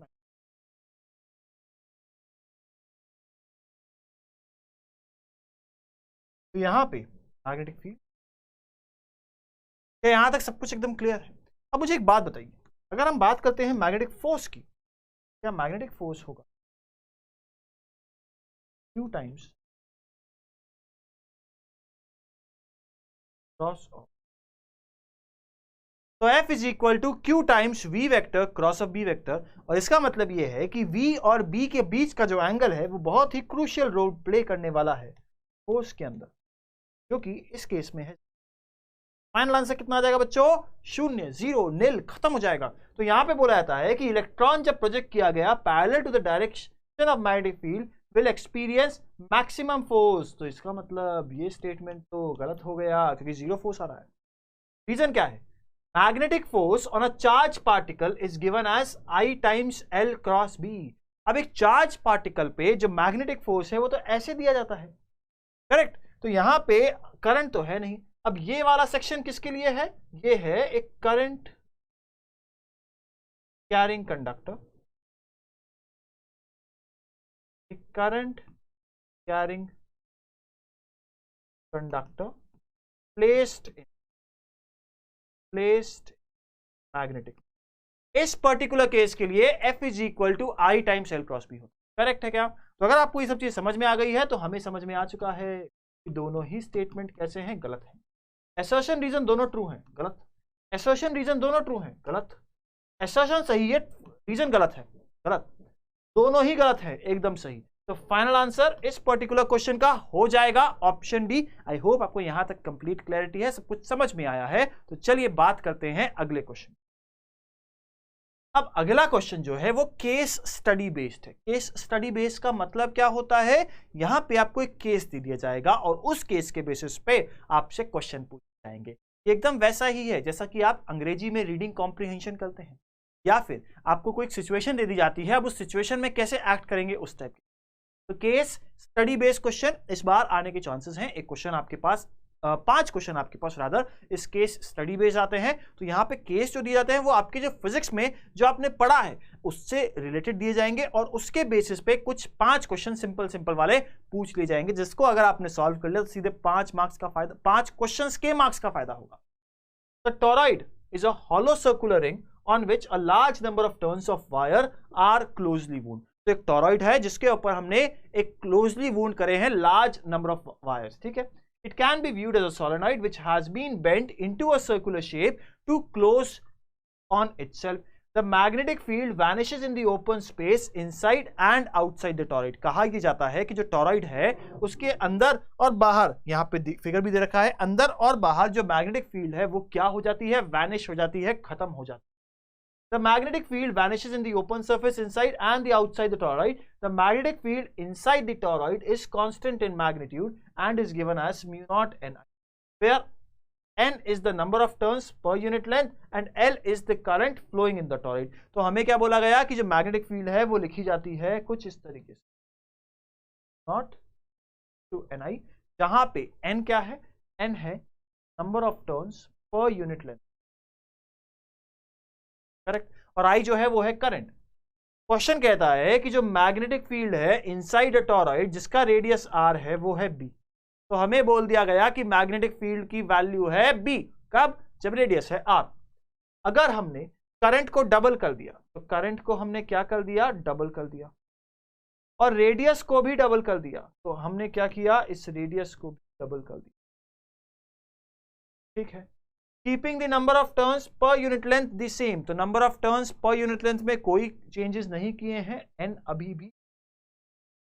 तो हमें बताना है कि मैग्नेटिक फील्ड पे क्या फर्क पड़ेगा। अब इस क्वेश्चन के अंदर हम ये समझ सकते हैं कि अगर हम बात करते हैं मैग्नेटिक फील्ड, तो मैग्नेटिक फील्ड डिपेंड करता है नंबर ऑफ टर्न्स और करंट पे। नंबर ऑफ टर्न्स कांस्टेंट है, यानी सिर्फ और सिर्फ करंट पे डिपेंड करेगा। करंट को 2 गुना करेंगे तो क्या मैग्नेटिक फील्ड भी 2 गुना हो जाएगा। तो हमें समझ में आया है कि मैग्नेटिक वैल्यू 2 गुना। अब अगर ऑप्शंस की तरफ बढ़े तो हम जान चुके हैं कि मैग्नेटिक फील्ड डबल हो चुकी है, तो फाइनल आंसर बी की जगह पे 2b आ जाएगा। यहां ऑप्शन ए बी सी गलत, ऑप्शन डी एकदम परफेक्ट हो जाएगा, जैसा कि हम यहां पे देख सकते हैं। क्या आपको यहां तक सारी चीजें अगर कंप्लीट क्लैरिटी है, तो चलिए अब इस केस स्टडी बेस्ड क्वेश्चन के सेकंड क्वेश्चन पे चलते। क्वेश्चन कहता है, अब वापस से मैं ये केस स्टडी नहीं पढ़ने वाला हूं, जिन बच्चों को भी समझना है एक बार फिर से पीछे वाले क्वेश्चन पे जाइए, यानी फर्स्ट क्वेश्चन पे जाइए, और जब हमने इसको पढ़ा था, समझा था, उसको एक बार फिर से सुन लीजिए। क्वेश्चन कहता है, what is the magnetic field in the empty space enclosed by the toroid of radius R. तो यहां पे बोला गया कि यहां पे अंदर की तरफ कितनी मैग्नेटिक फील्ड हो। अगर आपने क्वेश्चन को, अगर आपने पैराग्राफ को ध्यान से पढ़ा है तो आप ये समझ चुके हो कि the magnetic field vanishes in the open surface inside and outside the toroid. तो क्वेश्चन में ही कह दिया गया कि अंदर और बाहर मैग्नेटिक फील्ड की वैल्यू है 0 या फिर 0। तो हमसे क्वेश्चन में पूछा है कि अंदर कितनी वैल्यू होगी, तो हमें तो सॉल्व भी नहीं करना, क्या हम कह सकते हैं ऑप्शन सी एकदम परफेक्ट हो जाएगा। फाइनल आंसर इस पर्टिकुलर केस में इस क्वेश्चन का हो जाएगा ऑप्शन। क्या आपको यहां तक कंप्लीट। चलिए बात करते हैं आगे अगले क्वेश्चन। क्वेश्चन कहता है कि हमारे पास जो मैग्नेटिक फील्ड वो वैल्यू है नॉट टाइम्स, जहां पे number of turns per unit length की वैल्यू हमें दे रखी है पर, और जो रेडियस दे रखा है वो दे रखा है 2 सेंटीमीटर दे रखा है। Is carrying a current of 5 amperes. Question में कहा गया कि जो करंट है वो दे दिया 5 एम्पियर। हमसे बोला जा रहा है बताइए मैग्नेटिक फील्ड कितनी है। भाई बड़ा आसान सा काम है। मैग्नेटिक फील्ड की वैल्यू है, म्यू नॉट की वैल्यू कितनी होती है बच्चों, 4 pi into 10 to the power -7। Correct है क्या? Into number of turns per unit length, ये हो गया 300, इंटू जो आई है करंट है वो कितना है 5। तो क्या यहां से 5 इंटू 3 1500, 1500 इंटू 4 कितना होगा, तो 1500 इंटू 4 हो जाएगा, 15 इंटू 4 होता है 60, तो 6000 पाई 10 टू द पावर। ठीक है, तो सॉल्व करते हैं तो 1.9 इंटू 10 टू द पावर -। देखिए ना 6 इंटू 3 कितना होता है, 18 के आसपास होता है। इसकी वैल्यू अप्रोक्सीमेटली इतनी निकल के आती है जो कि हमारा फाइनल आंसर हो जाएगा। ऑप्शंस की बात करें तो पहला तो देखिए एकदम गलत हो गया, दूसरा भी गलत हो गया, तीसरा सही है और चौथा गलत हो गया। तो इस पर्टिकुलर केस में जो सही आंसर हो जाएगा वो हो जाएगा ऑप्शन सी। अगर आपको यहां तक सब कुछ क्लियर है, समझ में आ चुका है, तो चलिए आगे बढ़ते हैं और बात करते हैं इस केस स्टडी बेस्ड के नेक्स्ट क्वेश्चन। क्वेश्चन कहता है मैग्नेटिक फील्ड जो है due to a current carrying toroid is independent of, तो किसके इंडिपेंडेंट है इसके बारे में बताना है हमें। तो क्या हम कहते हैं कि मैग्नेटिक फील्ड लिखी जाती है नॉट टाइम्स, ठीक है। क्वेश्चन में बोला गया नंबर ऑफ टर्न्स, नहीं, नंबर ऑफ टर्न्स के डिपेंडेंट है। करंट, करंट के भी डिपेंडेंट, करंट के भी डिपेंडेंट। रेडियस, तो क्या यहां पे रेडियस की डिपेंडेंट है क्या, नहीं, रेडियस से क्या हो गया इंडिपेंडेंट हो गया, रेडियस से क्या हो गया इंडिपेंडेंट हो गया। ये हमारा सही आंसर होना चाहिए। नन ऑफ दिस ऑप्शन खत्म ही हो गया। तो इस पर्टिकुलर केस में सही आंसर हो जाएगा आपके पास ऑप्शन सी। क्या आपको यहां तक कंप्लीट क्लैरिटी है? चलिए बात करते हैं लास्ट क्वेश्चन इस केस स्टडी बेस्ड और हमारे इस particular section.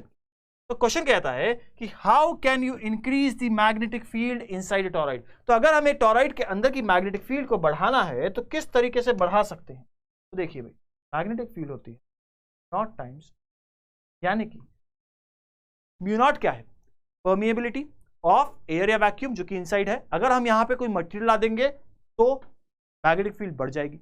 Number of turns बढ़ा देंगे तो मैग्नेटिक फील्ड बढ़ जाएगी। करंट को बढ़ा देंगे तो मैग्नेटिक फील्ड बढ़ जाएगी। ऑप्शंस, इंक्रीजिंग द रेडियस, अगर रेडियस बढ़ा देंगे तो उससे क्या फर्क पड़ेगा, number of turns per unit length क्या हो जाएंगी।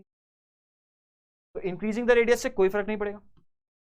Decreasing the current, decreasing the current से फर्क नहीं पड़ेगा, कम हो जाएगी in fact. Introducing a soft iron core inside torrid, हाँ बिल्कुल, क्योंकि अगर हमने सॉफ्ट आयरन कोर डाल दिया तो म्यू नॉट के साथ एक म्यू आर भी आ जाएगा। क्या आपको यहां तक समझ? अब अगर यहां तक कंप्लीट क्लैरिटी है तो ऑप्शन डी भी पढ़ लेते हैं, by decreasing the total number of turns, ये गलत हो जाएगा। तो इस पर्टिकुलर केस में सही आंसर जो हो जाएगा वो हो जाएगा ऑप्शन। क्या आपको यहां तक समझ में आया है? अगर यहां तक क्लियर है तो आप अब काफी अच्छी तरीके से प्रिपेयर हो चुके हैं अपने एग्जामिनेशन के। हमने पूरा लेक्चर पढ़ा, उसके बाद हमने काफी सारे क्वेश्चंस करे जो कि बहुत नियर है उस लेवल के जिस लेवल की एग्जामिनेशन की पढ़ाई हम लोग कर। अगर इन सभी क्वेश्चन के अंदर आप लोगों ने जब अपने आप अटेम्प्ट किए थे तो 3 से 4 क्वेश्चन ही फंस रहे हो या 4 से 5 क्वेश्चन ही फंस रहे हो तो आप एक बहुत बढ़िया पोजीशन, आप इस एग्जामिनेशन में अच्छे मार्क्स एक्सपेक्ट कर सकते हैं। बट क्योंकि हम हमेशा अपने आप को बेटर करने की कोशिश करते हैं तो रिवीजन इज अ मस्ट। आपको उन 4 या 5 या 3 या 4 क्वेश्चन को और कम करना पड़ेगा, उसको 1 या 2 पे लाना पड़ेगा, तभी आप बहुत ही बढ़िया तरीके से इस एग्जामिनेशन में परफॉर्म कर पाएंगे और एक अच्छे कॉलेज में एडमिशन आसानी से मिल पाएगा। तो आई होप यहां तक सब कुछ बढ़िया है, सब कुछ बेहतर है। तो अगर आपने यहां तक सब कुछ समझ लिया है तो हम मिलने वाले हैं इसी चैप्टर के बाद नेक्स्ट चैप्टर के अंदर, जहां पे हम फिर से वही सारी बहुत ही अच्छी तरीके से मेहनत और प्रिपरेशन करेंगे और नेक्स्ट चैप्टर को भी कंप्लीट। तो कीप वर्किंग हार्ड, अच्छी तरीके से मेहनत करते रहिए और आपको एक अच्छा कॉलेज पक्का मिलेगा। तो बच्चों ठीक है, मिलते हैं नेक्स्ट वीडियो में, नेक्स्ट सेशन में, नेक्स्ट लेक्चर में। Okay, keep working hard.